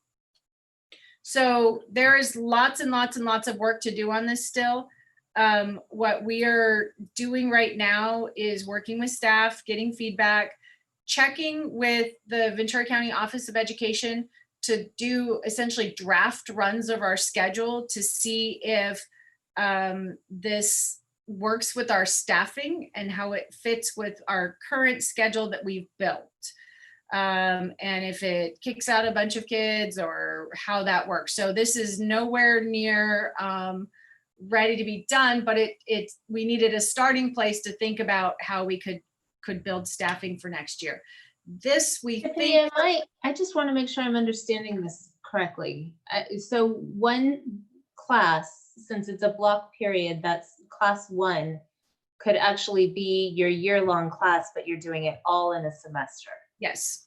And you're just doing the 3 of them, so that you're doing the same number of classes over the course of the year, just in smaller chunks. Yes. Am I understanding that correctly? Okay. Yes.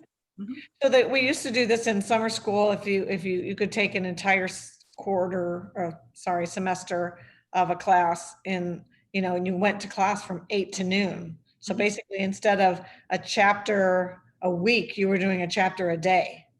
Right. In like health or something like that. So this is kind of the same thing. And I know a lot of the colleges that are in trimester or quarters versus semesters do this also. Instead of taking 15 credits, you take 10 to 12 credits. So you get more classes. Right.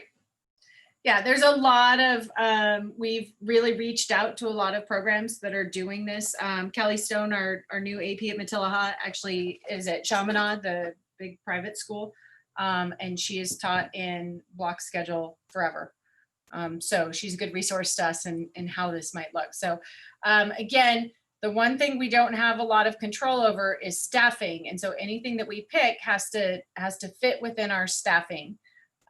So that's something to consider. But we think that by only having 3 classes, kids can really manage it better, right? And the teachers can have more time to work with kids in their classes instead of having essentially a huge caseload.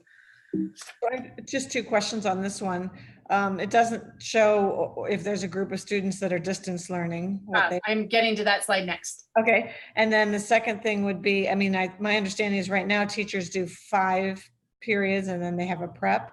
So Yeah. one of those semesters, they might only be teaching 2 classes. Mm-hmm. Yeah.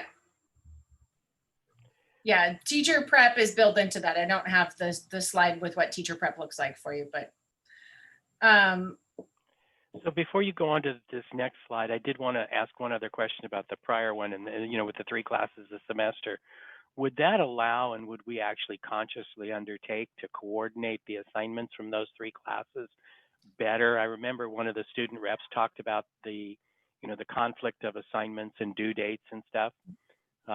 With 3 classes a semester, it seems like it would be easier to coordinate.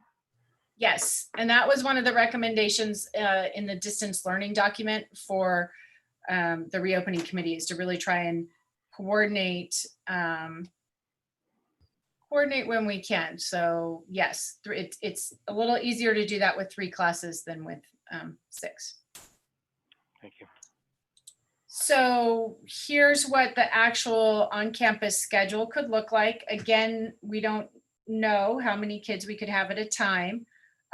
If we could only have 12 kids, generally speaking, we would have to do an ABC schedule. Nobody really likes this. We would not prefer to do this, but it's the only way to get the class sizes down, right? Remember the 2 variables of number of kids and time on campus. So if we can only have 12, then the time on campus is, you're coming every 3rd day.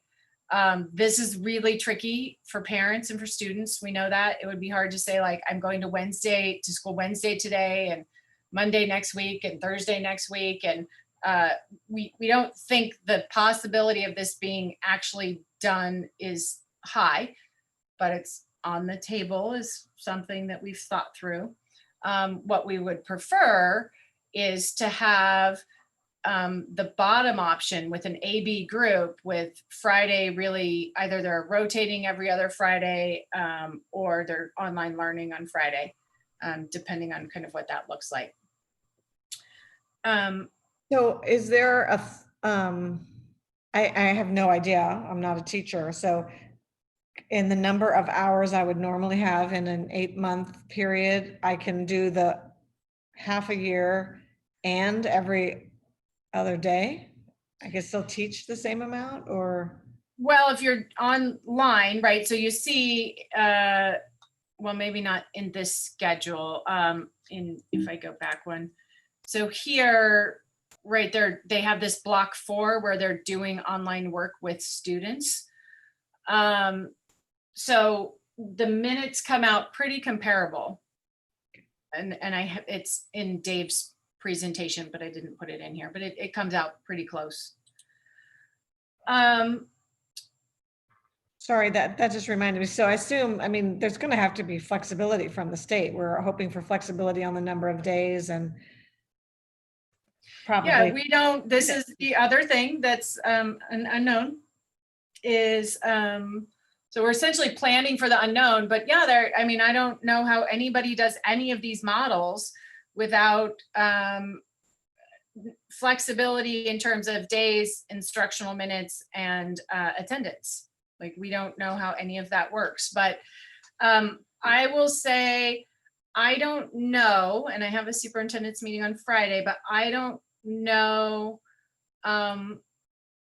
20 is a pretty ambitious number. I don't know that a lot of districts are thinking about 20. I think they're more comfortable with this number, with 10 or 12, but it's really not feasible, which is why lots of districts are saying we can't do it, right? We can't do it without more staff.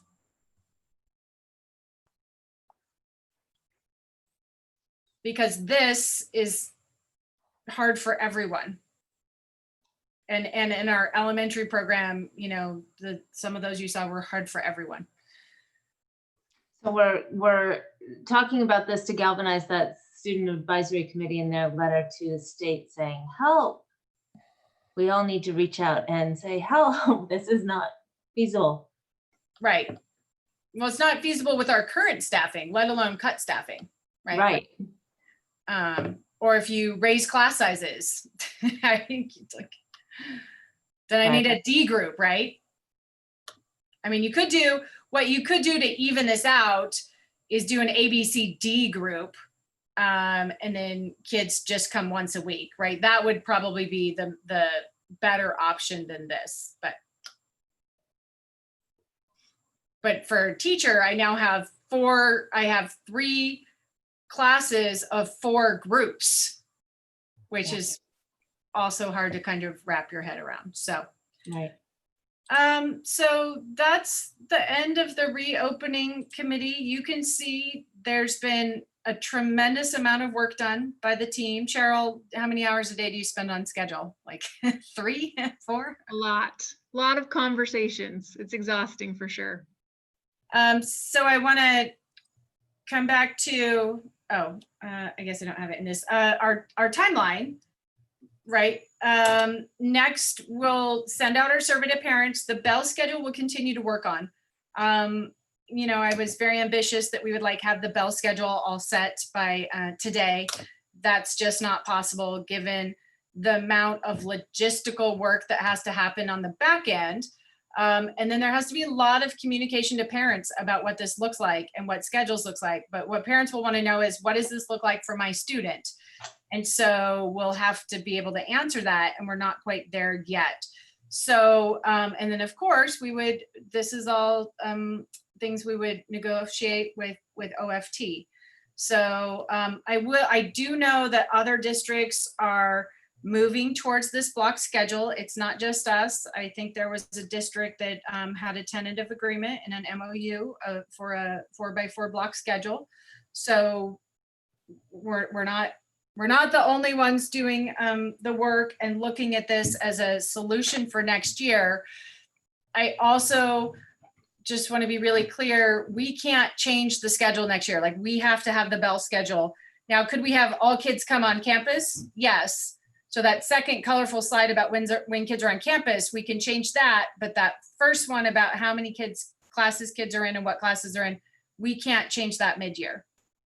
So we have to kind of have that done now. Why can't we change that mid-year? It's a huge, it just takes weeks and weeks and lots of logistics, and we would have to negotiate that. And I don't think it's feasible to consider doing that. So also with the block schedule, I mean, I have to say, I just still don't understand. I understand that we have these sort of 3 prospects of more on campus, hybrid, and then, you know, maybe on campus normally, which we're kind of putting aside because we don't really think that's going to happen. Then we have hybrid and online. But with these block schedules and with these ideas of the ABC groups and the, being on campus, what are we envisioning for those who aren't on campus on those days? How's that going to work? At least, Right. what are the possibilities? So essentially what we're thinking about and planning on is more of a flipped classroom model, right? So when you're at home, if you're a B group and it's Monday, you're at home, you have assignments in Canvas that you're working on. You're doing your work, you're watching instructional videos. I have prepared something for you to do that day. When you come back on Tuesday or whatever day you come back, then we're doing whole group instruction together. So it's essentially students are working independently using Canvas, right? So they have assignments. So you would see in every one of those schedules, we have time built into the teacher day to be checking in with those kids who were not on campus, to be checking in with emails, to be working with those kids, putting assignments up, that kind of work. So there's essentially a check-in, either you're in person or there's a check-in with your teacher if you're doing hybrid.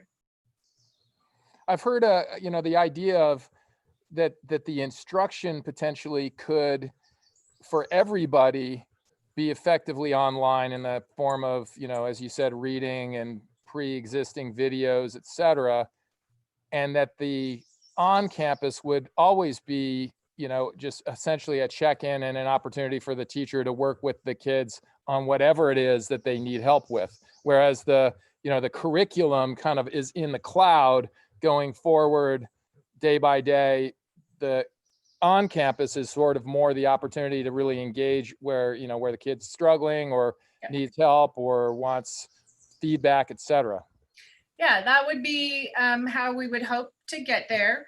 There are a lot of pre-packaged classes, like Ventura Unified had Edgenuity that they rolled out, which has that kind of model.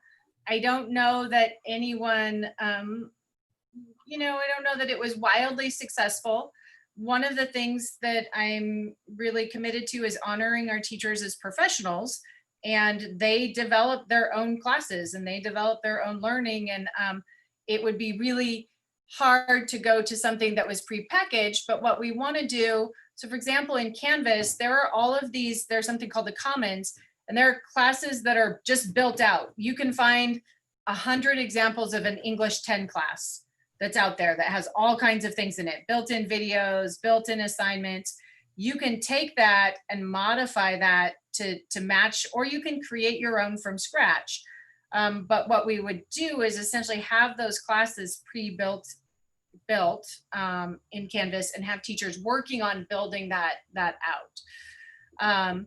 In Ventura Unified, for their K through 5 elementary, they used Canvas this year, and they did Edgenuity in secondary and Canvas, and they spent a few weeks building out classes together, common classes, and rolled that out. And I think they had somewhere in the 90% of elementary kids engaging on a weekly basis. So it's possible. Good news is we know who built those classes in Ventura Unified and how to find them. We can share resources with other districts. There's actually a statewide collaborative that's doing a lot of this building of Canvas classes next year for hybrid programs. So I think we need to build our own, but we can build our own with support from others who are doing the same work with us. And then we can take and modify it and make it special for OHI. Tiffany, this is a little unrelated, so don't spend too much time on it, but how do you think this model with fewer students in the classroom affects our aides? Are we going to be needing fewer aides because we have fewer students? That we sort of have these pull-out classes, the Sunday school, and even students with IEPs and special ed aides. How do you envision this affects our staffing? I don't know the answer to that yet. Yeah, we would need to get a lot more data to really have a good answer for that. my sense is we're going to need every human being that works for us on campus next year, but I don't know exactly what that looks like. But when Cheryl and I talk about it, and I say, this is the plan, and then she says, we don't have enough staff. And I say, yes, but we could just have staff. And she said, we don't have enough staff. And so we continuously kind of go around. So, you know, it may be that the way in which we utilize instructional staff and instructional aides might look different depending on who's on campus and how often and all those kinds of things. Thank you.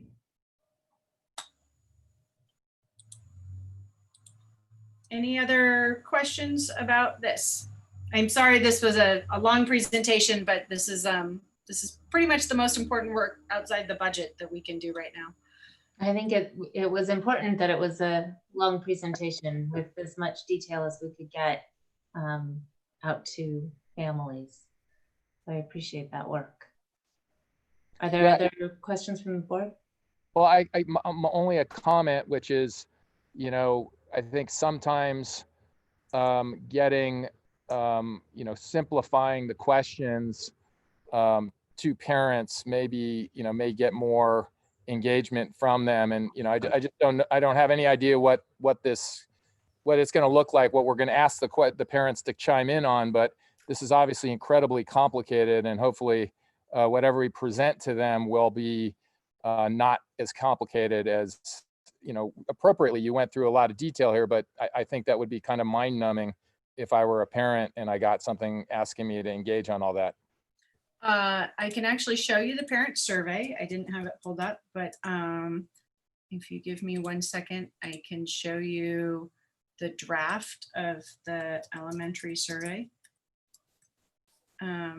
You know, Elementary. So are we separating? Are we just doing elementary first and then? We're doing separate grade levels because we want to be able to you know, right, have the different information. So this is the and actually let me go to preview. So this is what it looks like. What is your preferred format? And you know, we might clean up the language a little bit in this, but how comfortable are you with full-time distance learning, hybrid, full-time on campus? How important are these particular pieces of distance learning? Do you care that there's live meetings with teachers? Do you care that there's flexible times for online meetings? And these look different for each grade level. How comfortable are you with the following campus safety precautions? Are you okay with class sizes of 12, class sizes of 20? Are you okay with regular class sizes? How do you feel about students using non-toxic wipes, masks for students, optional masks? One thing that we may have to think about is scheduled distance learning from Thanksgiving to winter break. You'll see lots of colleges are doing this because we can't control travel over Thanksgiving. And so having a preset time where we know we're doing distance learning, maybe parents are comfortable, maybe they're not comfortable. This is the draft survey, that's why it still has row 8 there. And then if we have a hybrid schedule, would parents be interested in extending learning or daycare? So we would have a sense of how important that is for us to put together. And then just kind of a general question about how people were affected. And then 2 narrative questions that people can ask. So it is not all of that detail. It's a little long, but it's simple, I think. A couple things. One, I would explain what hybrid is. I don't know that people would necessarily understand what that meant. And also, I think it should be clear to them that with respect to comfort, you know, size of groups, et cetera, that it's all in the premise that it would be allowed by the health authorities. You know, in other words, we don't want to give them the impression that we're going to go it alone and that whatever, you know, however we're going to do this, we're going to just kind of decide what to do. We obviously, everything we're going to do is always going to be in the context of whatever the current legal and regulatory environment is, right? You know, so Sure. Like if the city of Ojai is telling us that everyone has to wear a mask, then our, you know, it doesn't matter what we think. That's the rule. Right. Mm-hmm. So this definition of hybrid, 2 days on campus, 3 days online. Fair enough.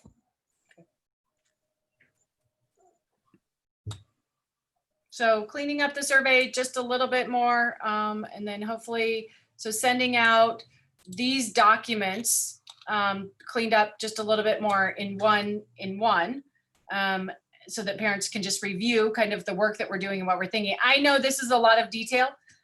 For every person who doesn't want detail, there's a person who wants every single detail. So if parents look at this, great. If they don't need to look at this, that's fine. But they'll have this to access along with the survey data that we'll use to kind of plan.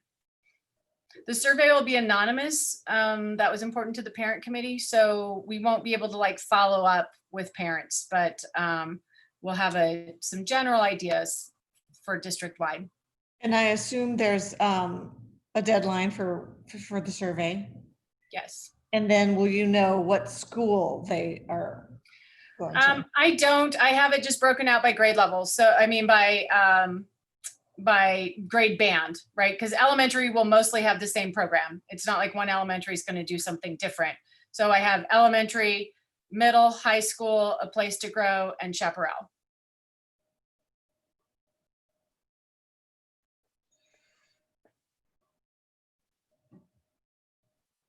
Are there other questions?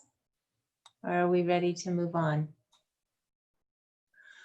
If not, thank you for the presentation. It was very detailed. And thank you again to all the staff and the parent group who've done all this huge work. That's a huge amount of work with so much more still to go. So we're very grateful for that. Moving on to the adoption of the consent calendar 6.1. And I just want to say a quick thank you to all those who have donated to our family fund and to nutrition services. I know nutrition services did a huge amount during this closure in giving out food every day of the week for students who needed it. And without the corresponding kids who are buying lunches, that takes its toll. And so we're very appreciative of all the donations to nutrition services at this time. To approve the consent calendar? Was that a motion? Thank you, Jane. And a second? I'll second. Thank you, Thane. All in favor, say aye. Thane? Aye. Jane? Aye. Kevin? Aye. Michael? Aye. And Shelley, aye. So that passes unanimously.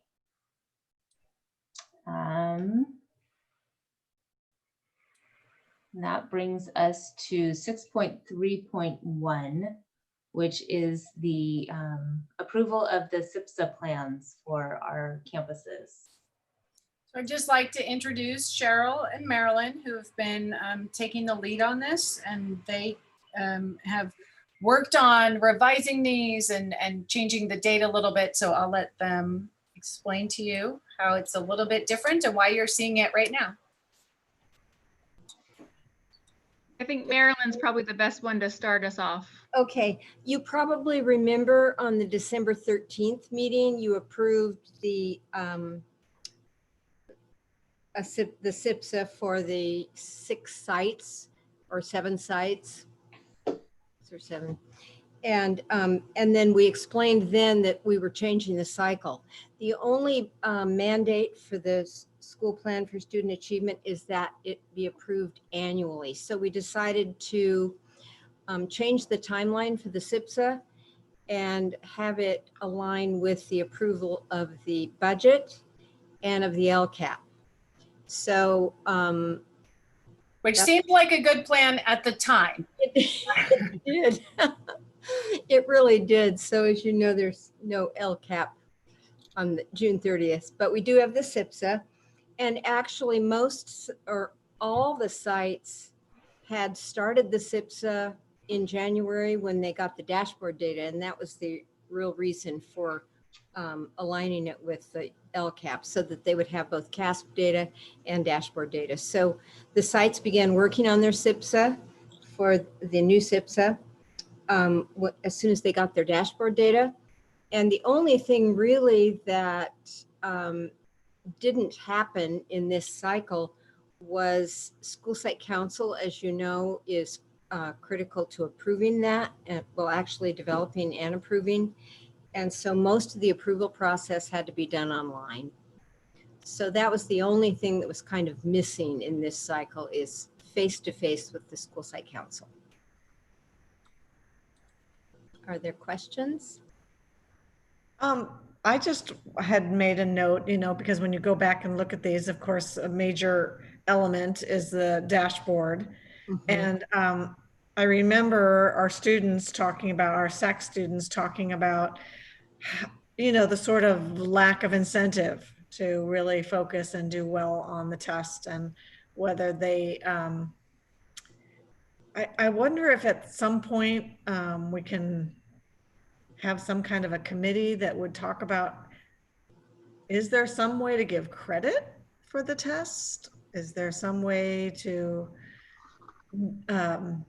make it worth the students' time? I mean, at the elementary level, I remember when my kids were there, it was all about, oh, we're giving, yogurt, frozen yogurts and bagels, and they're going to be so excited about the snack.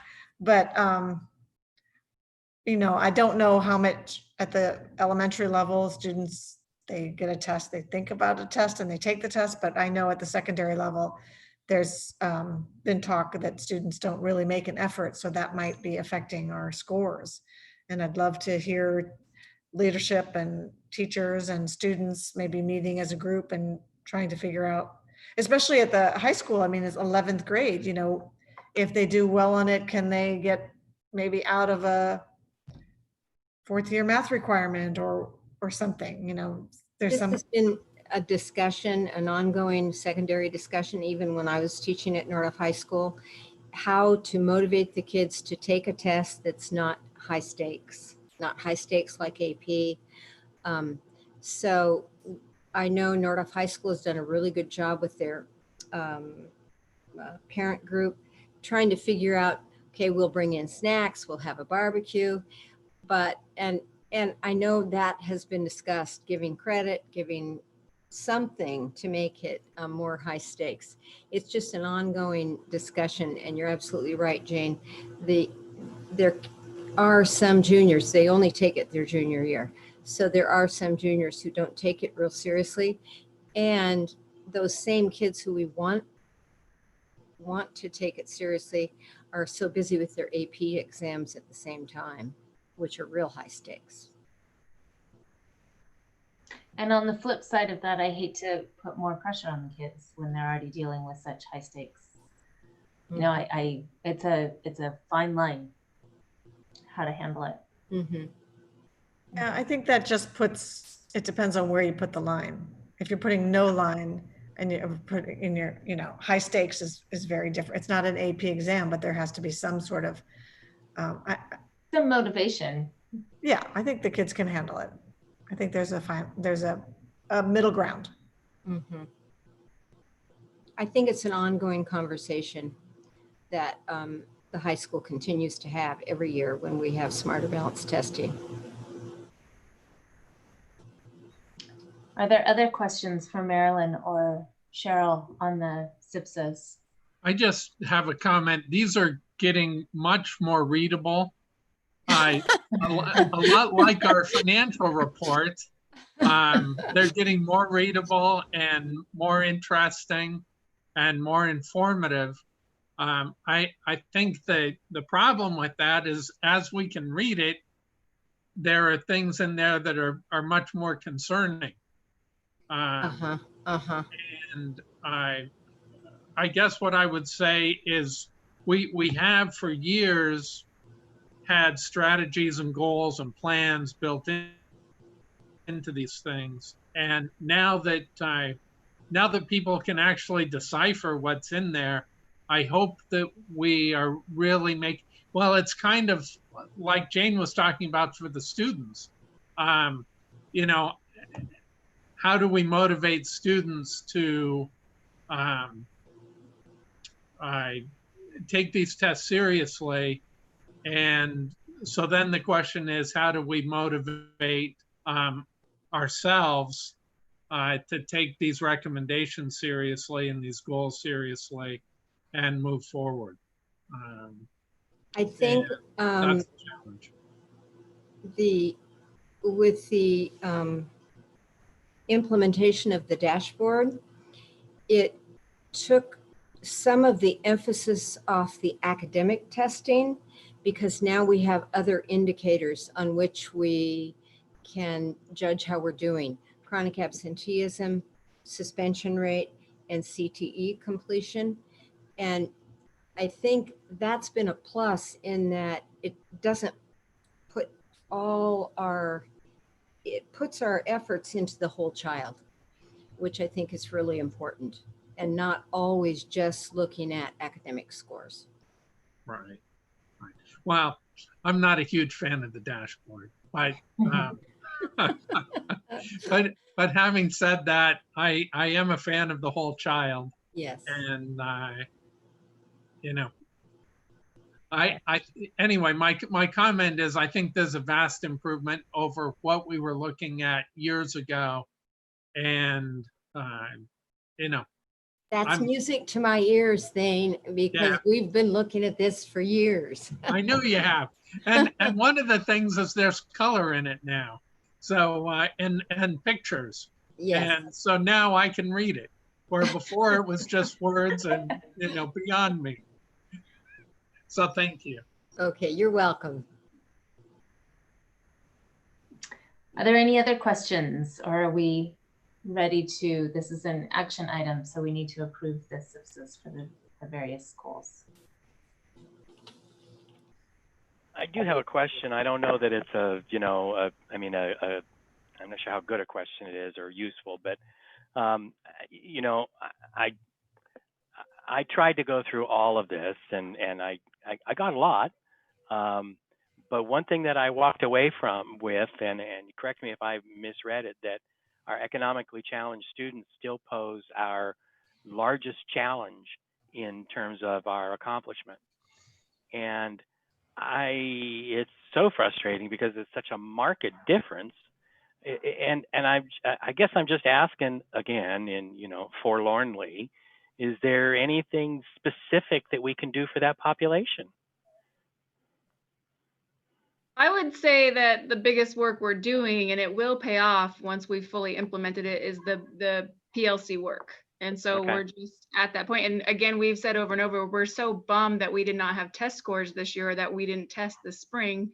Not that anybody loves testing, we don't love it, but we were really excited to finally see the outcomes for all this hard work. And so that was pretty disappointing. But I would say that the research shows over and over again that this kind of work is what bridges the gap, right? There is a drastic gap. And I think the bigger subgroup that has been alarmingly performing lower is our students with special needs, right? And so this work really, again, research shows this work helps all of the subgroups. And so bummed we didn't do testing this year, but we're looking forward to it next year. And we hope that it's really gonna show all the hard work that we've been putting into PLC work.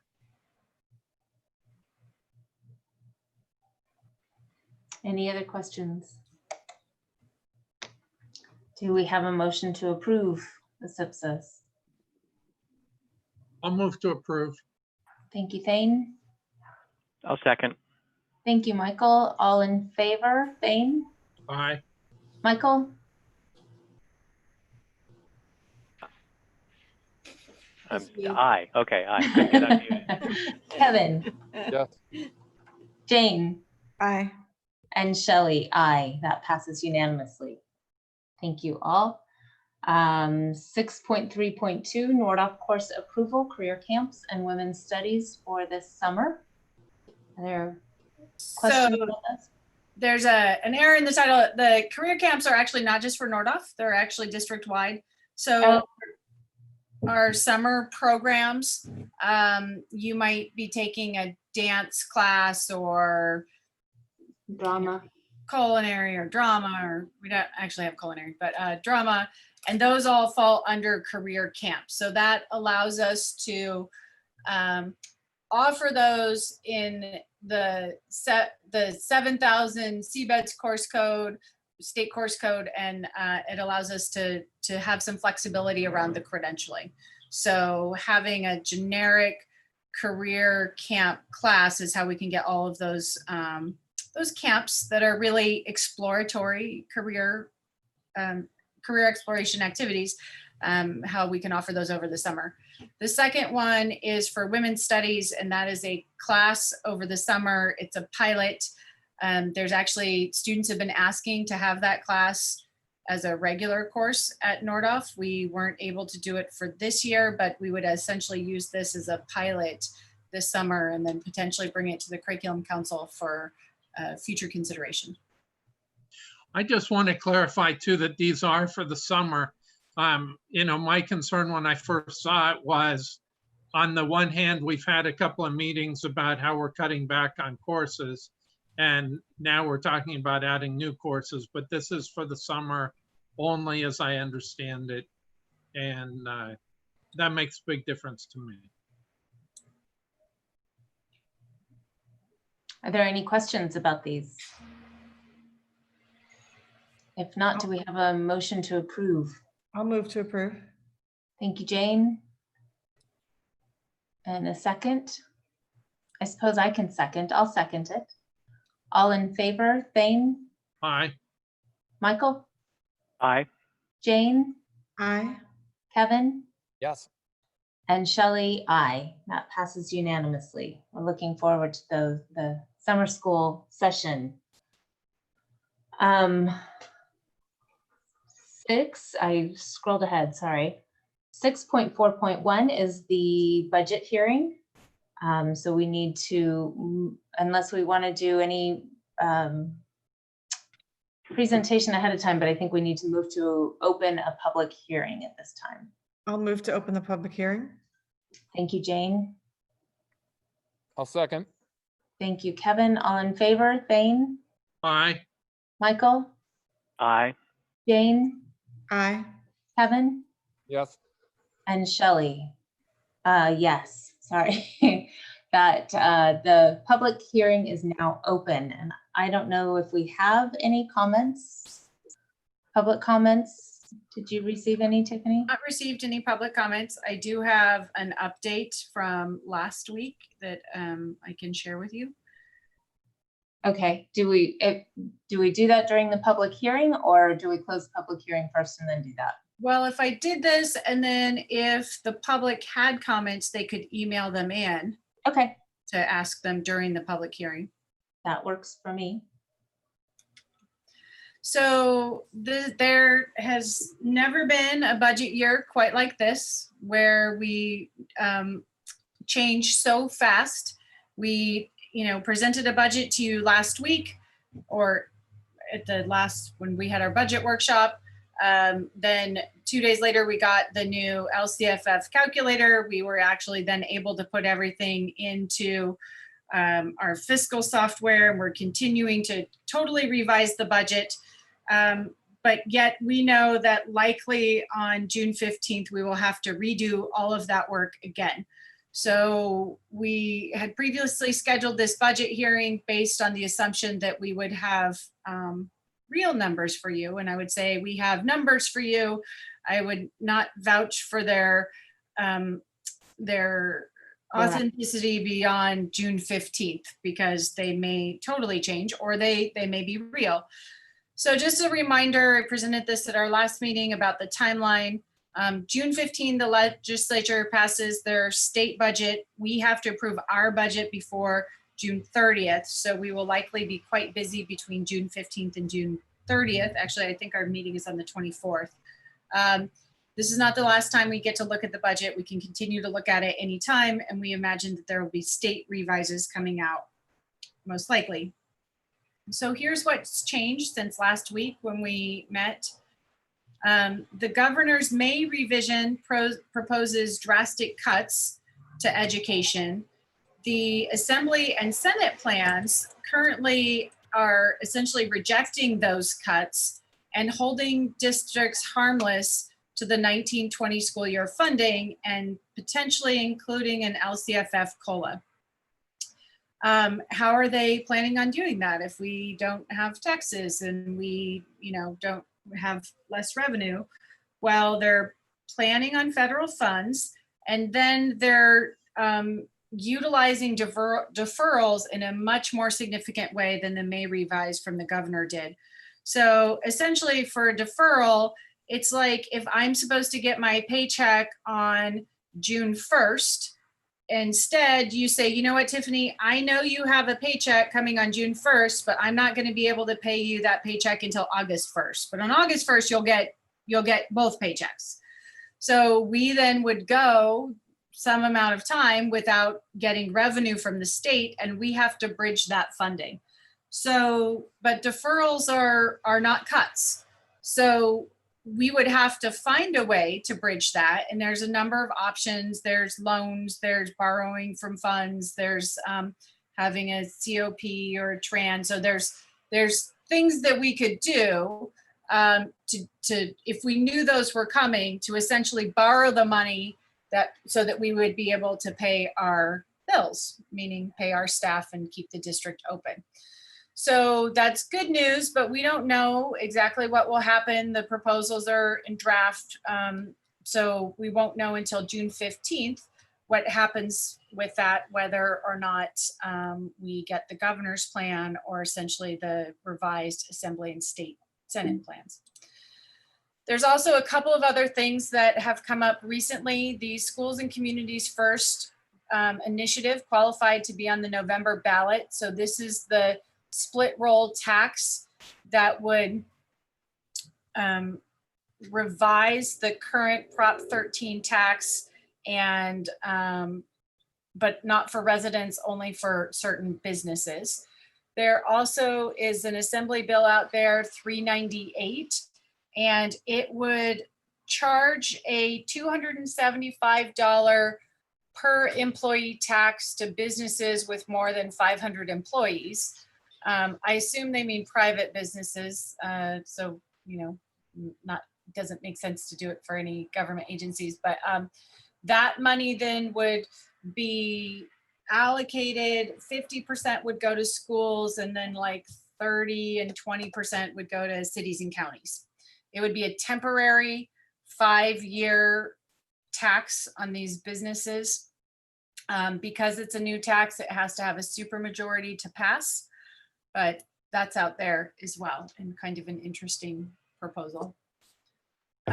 So where are we currently? So we got a new, when we updated our accounts over the weekend based on the new software, we have a revised multi-year projection that was not in the original packet that went out on Friday, but we added the new document, I believe, on Monday or Tuesday, as soon as we had it done.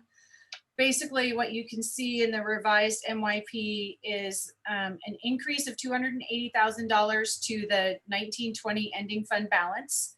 So we have identified almost $300,000 more that we think we'll have at the end of this year. And then we revised the 2021 expenditures. So I can pull that document up if you like, but essentially at the end of the day, this results in less cuts than we had anticipated at our last meeting, and only requiring cuts of around $1.8 million. So we still have, would have to go through all of the options for that, but that looks good, or it looks better than it did. So our next steps are to continue to research items identified at the budget workshop. So looking at some of the things that we talked about. So we've already started that. We have a stipend committee meeting on Friday. We've scheduled negotiations with OFT and CSEA to talk about potential reduction of days. But we've scheduled that for after the June 15th budget, because we will essentially have to redo our numbers and have a new estimate on how much we would need to cut based on what happens on June 15th. And then all of that work will return to you for approval of the budget on June 24th. If we feel like we need to schedule another meeting, an additional workshop to really understand the numbers, once we have more numbers, we can certainly do that. Those are the dates that are currently on the calendar. Just a quick question to understand what I'm comparing against. The 1.8 million shortfall, that's compared to the 3 million something Yes. shortfall that we were looking at before? Okay. Yes. So about 1 million less of a shortfall than we were looking at. About 1.5 million less, Okay. so significantly less. If you want, I can pull up the revised multi-year projection document in Excel if that's important to look No, at. I just wanted, well, maybe for somebody else. For me, it was just kind of a big picture there. Jane, I think you might be on mute. I said it's going to change anyway, so. Yeah, that was kind of our thought. So we have not, we're doing the work to put this into SACs, but we know it's going to change. So, but I think that's good news that we are moving in the right direction. As you know, the $3.3 million of cuts just wasn't doable. We even in our best plans, we couldn't quite reach that cut. So 1.8 will hurt, but it's doable with obviously impact on programs and staff, but without kind of the total devastation that we would have seen at 3.3.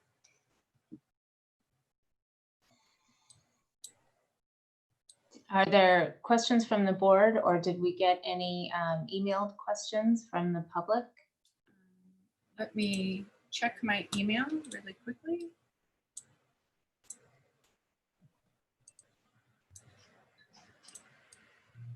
Right, we're still in the public meeting, right? I Right. forgot about that. Yeah, we're in the public hearing. So I don't see any comments from the community. Okay, I'll move to close the public hearing. thank you, Jane. I'll I'll second. second. Oh, Sorry. go ahead, Thane. Go That's ahead. great. Oh, no. And all in favor, Thane, Aye. Michael, Aye. Jane, Aye. and Kevin, Yes. and Shelley, yes. So that closes the public hearing. And Taiwo, I appreciate you being here in case we threw questions at you about the budget. Yeah, I wanted to thank Taiwo for all of his work, and also Marilyn and Cheryl and our principals for all of the work on the SIPSAs. Like, just the amount of work that we have to do to pull these things together is pretty astounding. You know, we would normally spend a month and a half doing budgets, and to essentially have to recreate the budget 3 times. Every 2 weeks, we're gonna have you recreate. Every 2 weeks is, you know, if you had a staff of 10 people in the business office doing, supporting Taiwo, it would be hard. So thank you for all of that. Thank you. And barring any other questions from the board, we can move on. That was not an action item. That was just a public hearing. So if there are no other questions from the board, we will go to 6.4.2, which is the approval of the Citizens Oversight Committee. So we've had a minor change in this since we published the board packet. We will be dropping Jim Bailey from the consideration for the Citizens Oversight Committee. We received a new application that I emailed out to you yesterday for Jennifer Burkett, who was actually recommended by another person on the committee so thank you for that referral. We still have one more person from a taxpayer association that we're still hoping to pull in, but just have a little delay in connecting with that. So hopefully we'll be able to have that happen as well. So for your consideration, the new Citizens Oversight Committee members. So are you looking for a motion to approve that, or? Yes. I'll do that. I'll move to approve. A motion to approve with the change of Jim Bailey and approval of Jennifer Burkett. Yes, with that modification. Yeah, I'll just say I know a few of the people on there, and it looks like a good group. I don't know them all, but they all seem qualified, and we appreciate their service. Are I'll you- second the motion. Thank you, Jane. All in favor? Thane, Aye. Michael, Aye. Jane, Aye. Kevin, Yes. and Shelley, aye. So that passes unanimously, and I will second Kevin's thank you to all those who have volunteered their time and energies to this endeavor. They are very excited. They'll be approved. They're now going to go on a tour of the sites to look at current and completed construction activities. So they're meeting, and they'll have great tour guides, and they'll get to go see in person the work of the Measure J funds on our campuses. We appreciate their help. 6.4.5, no. I'll back up to 6.4.3, Measure J update. I didn't receive any questions about the Measure J update. So if you have questions on the item, and I can actually pull it up, but if you have questions that you'd like to ask, rather than reading it to you, if there's something specific that you would like us to talk about, or if you'd like us to just move on, we can do that too. I didn't have any questions. Did others? No, If no. not, we can. We're all experts now. Alan and Adam are just coming in every time. We've got it. Okay. Yeah. Well, we appreciate the confidence. Thank you. Yeah, thank you. So then we are at the ratification of the footing change order at Nordoff, 6.4.4. If there are not any questions, but how about if we take 6.4.4, 6.4.5, 6.4.6 all together? Are there any questions about any of those? If there are no questions, I'll move to approve. Great. Alan did put together a PowerPoint. I'm happy to, yeah, I'm happy to, I want to see the pictures. Okay, Yes. so I'm not trying to stop you from showing me pictures. We always love the pictures. okay, so we included pictures on the painting project, so you could see kind of the state of the buildings for painting. And that was really helpful. I want to say thank you. As I was reading about the painting project at Nordoff, I thought, oh, now I need to go out there and take a look. And the pictures were so helpful. So thank you. So Adam or Alan, do you want to talk about these pictures quickly? Yeah, just briefly, that if you notice that pipe that's going through the foundation there, normally when you penetrate a foundation with an electrical conduit, you do it on a 90-degree angle. That one just sort of slipped through there on a 15-degree angle when they built it in 1962. The guys, when they first hit it with a jackhammer, thought it was a water pipe because it was so full of water, it was pumping water. But they actually did go through that with the jackhammer in a couple of different places, and before they could shut the power off, got a little shocking experience. But that foundation has now been repaired. That's what you're approving with the repair of the foundation there. And there's just some pictures inside of the conference rooms and some framing that's going on. But see how efficient they were in the 60s? They ran the water and the electrical through the same pipe. Yeah, that's great.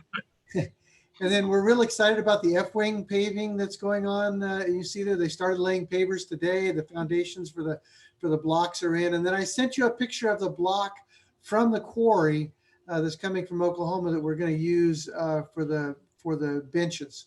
And that's about twice the height. They'll be cutting that down to size. And then one more really exciting thing was that the trellis framework is in at the quad, and the decking material to cover that completely is on order. And I'm expecting a schedule for that tomorrow from the contractor.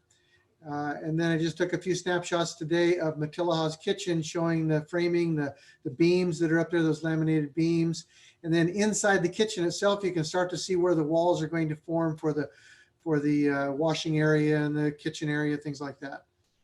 Can you remind me of the approximate, I know it's very approximate, so I won't hold you to it, finish date for the kitchen?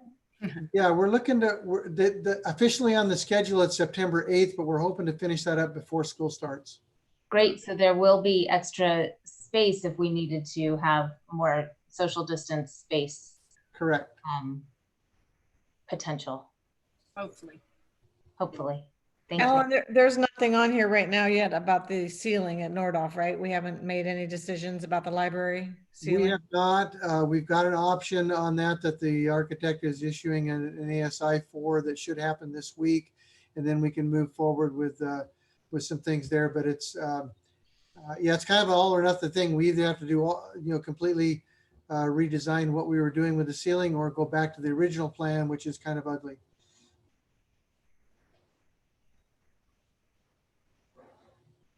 Are there other questions from the board? We have a motion from Thane to approve 6.4.5, 6.4.4, 6.4.5, and 6.4.6. I'll second. Thank you, Jane. All in favor? Thane? Aye. Michael? Aye. Jane? Aye.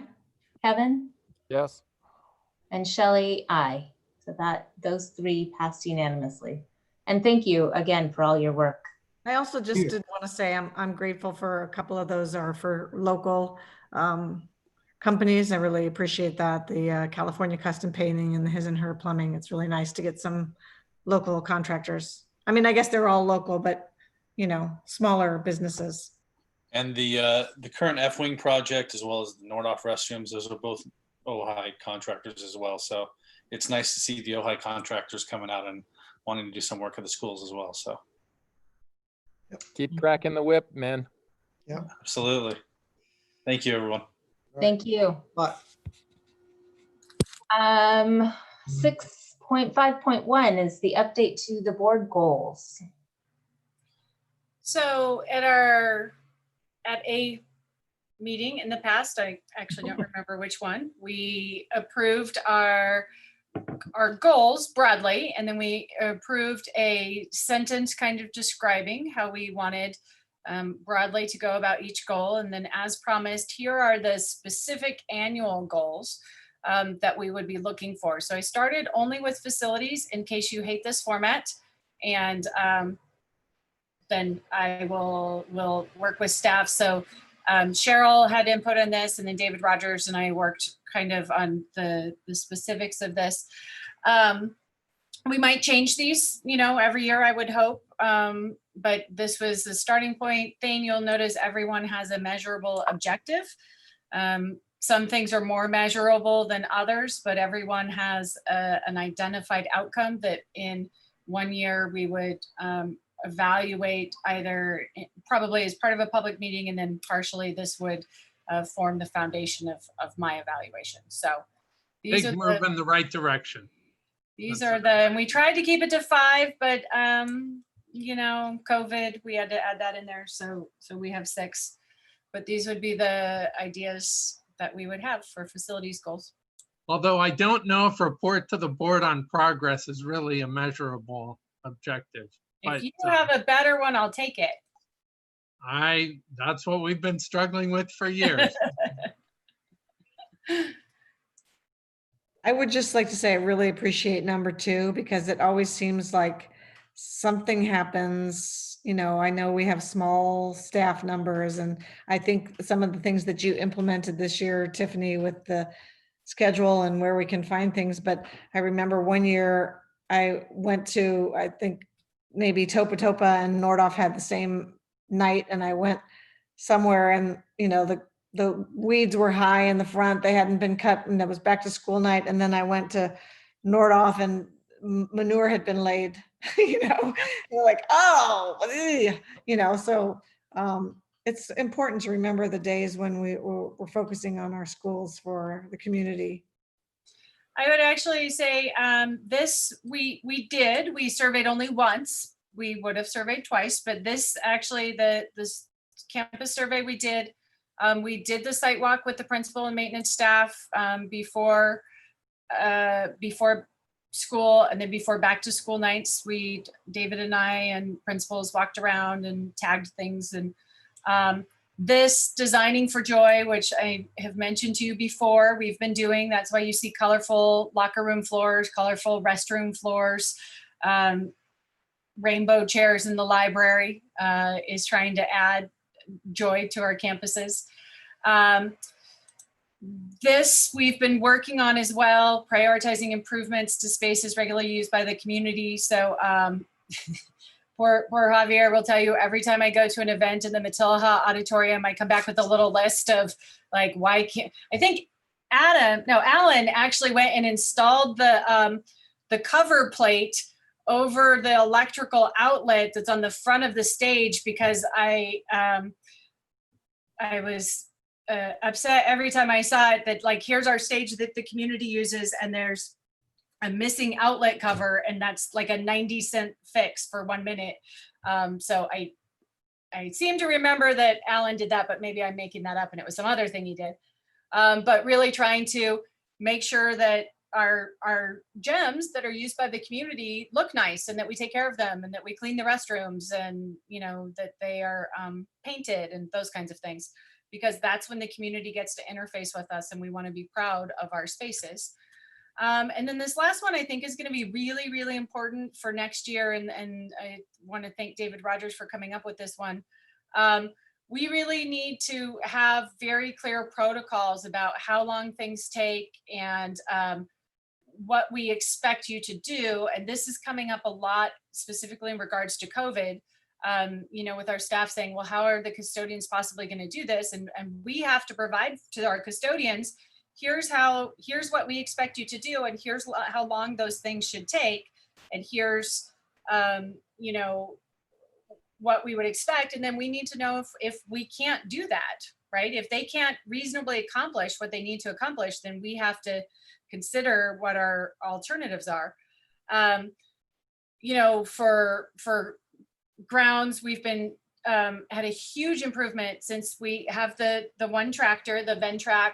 I think, and David or Chuck, you can correct me, but I think we had a job that would have taken like 40 person hours to do by hand. We did in like 3 hours on the tractor. So we're finding that there are a lot of efficiencies. We're finding that there are some attachments to the tractor that we can add that will allow us to be very, very efficient and have, you know, for the staff that we have, allow them to actually be able to accomplish their jobs and what we expect because they have the tools to do it. So for example, I know we've talked a lot about gophers and gophers on our fields are a problem. And so we are ordering using safety funds, we're ordering a attachment that goes on the back of the tractor that helps us with gophers. So we can improve the safety of the fields. So it may be at some point that as we do this, we come back and we notice that we might need new tools or we might need different tools so that we can use staff effectively. And you know, instead of having 40 hours spent weeding I think it was the hill behind Nordhoff for fire safety, we can, you know, we might need some other thing that would allow us to do that faster, but we don't even know that right now to be able to allocate our resources effectively. So this is really important as we move forward for the budget, for our staff, and for having facilities that meet your expectations of being safe and aesthetically pleasing. A quick question on the workflow studies, whatever you want to call that, for facilities and maintenance, et cetera. Yeah, work study for do you envision that? You probably do, but I just want to clarify. Is that a collaborative effort, or yeah. are we bringing consultants in, or how are we approaching that? No, I think it'll be a collaborative effort.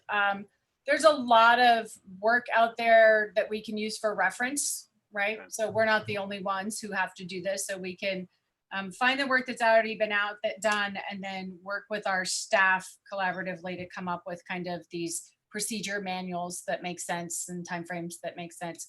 To be honest, I don't know that we will get grounds maintenance and custodial done next year. It might be that I come back to you in a year and say, good news, we did one, but I'm not sure which one that would be. So we put all three on there. Or maybe we will be ambitious. I'm always ambitious that we can get lots done. So maybe we will get all three done. I think we might need to start with custodial because that's our most pressing issue relative to all of the COVID work that we need to do.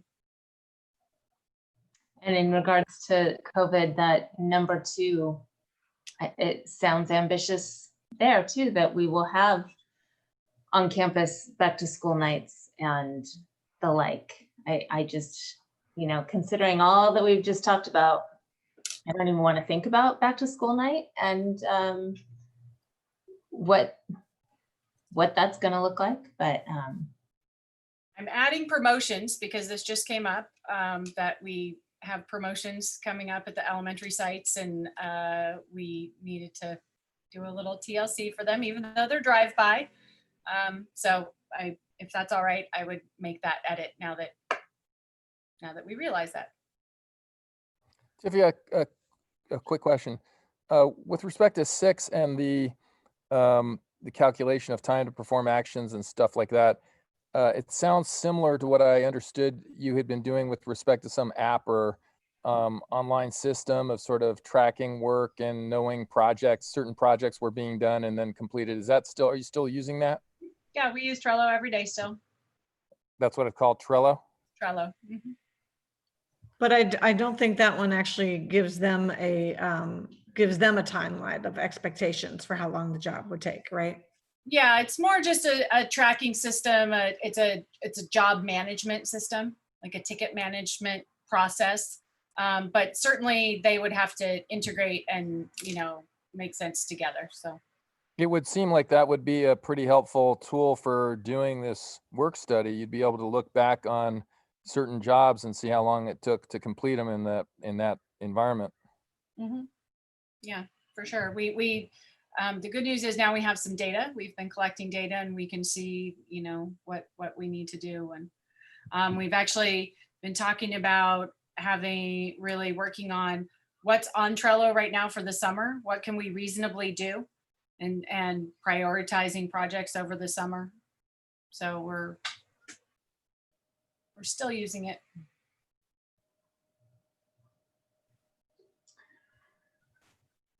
so are there other questions or comments? Format, this works for me.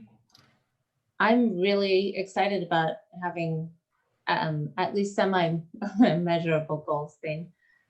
At least, you know, they may not be as measurable as we hope, but they're clearly stated, and we know what to expect. We know what's being focused on, and I think that's extremely important. So what I anticipate, like in the Designing for Joy one, is that we would have a PowerPoint and I would show you, here are the projects where we consider Designing for Joy. And here's what that looked like.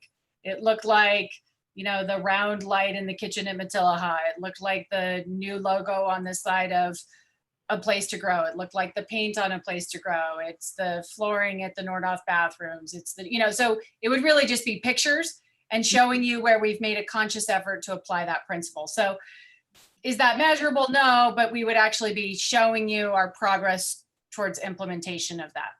And I think that it becomes measurable in other places, like in our student surveys, where we find out how they're feeling about coming on campus. I think that's where the measurableness comes in. Well, and even if it's not strictly speaking measurable, there's accountability. Right. And so that's, I think, helpful. Well, this is if we put in something ugly, you'll be like, that was not Designing for Joy. Why is that joyful? Why did you paint that thing gray? That's right. But there will be pictures, and I like pictures. So yes. There you go. I have to say, this is the most clearly articulated that we've had goals since I've been on the board. And so I appreciate it. It's about time. Great. Do we have a motion to approve the facilities goals? I'll move to approve. Thank you, Michael. And a second? I'll second. Actually, Kevin? is an action item? I don't know that I saw that. Update to board goals. It does say it's action. I thought we were approving just the facilities goals at this point. It's listed as an action item. Okay. Did you get a second? We have a first and a second. And so all in favor, Thane? Aye. Michael? Aye. Jane? Aye. And Kevin? Aye. And Shelley, aye. Thank you very much for the work on this. Board member reports. Are there any board members who would like to? I have one. Can you Okay. hear me? I got to witness a great community event on, I guess it was Sunday, with Nigel Chisholm took the initiative. I think it was Julia Zonic also had some involvement in the idea to put up all the big pictures of Nordhoff and Chaparral graduates, and it was really cool because it was a really great, diverse group of people from the community that showed up. All sorts of people with kids at the school, people that weren't there, had no kids at all in the schools, who are in private school. They're just a great group of people, and it was really fun. And I was really impressed, and reminded me how cool this community can be. And I saw pictures of the pictures, and it looked great. Really happy that we're recognizing the students now. And, you know, I think we're learning some lessons from this that we can maybe carry forward into non-COVID years to recognize students in ways that we haven't in the past. Yeah, that felt like a barn raising almost. You know, it had that, you know, Mike Doran was there, you know, doing like the technical stuff and had all of his equipment. We had, you know, 20 ladders all along the arcade. It was really cool. I mean, and you realize how much you can accomplish so quickly when you have that many people.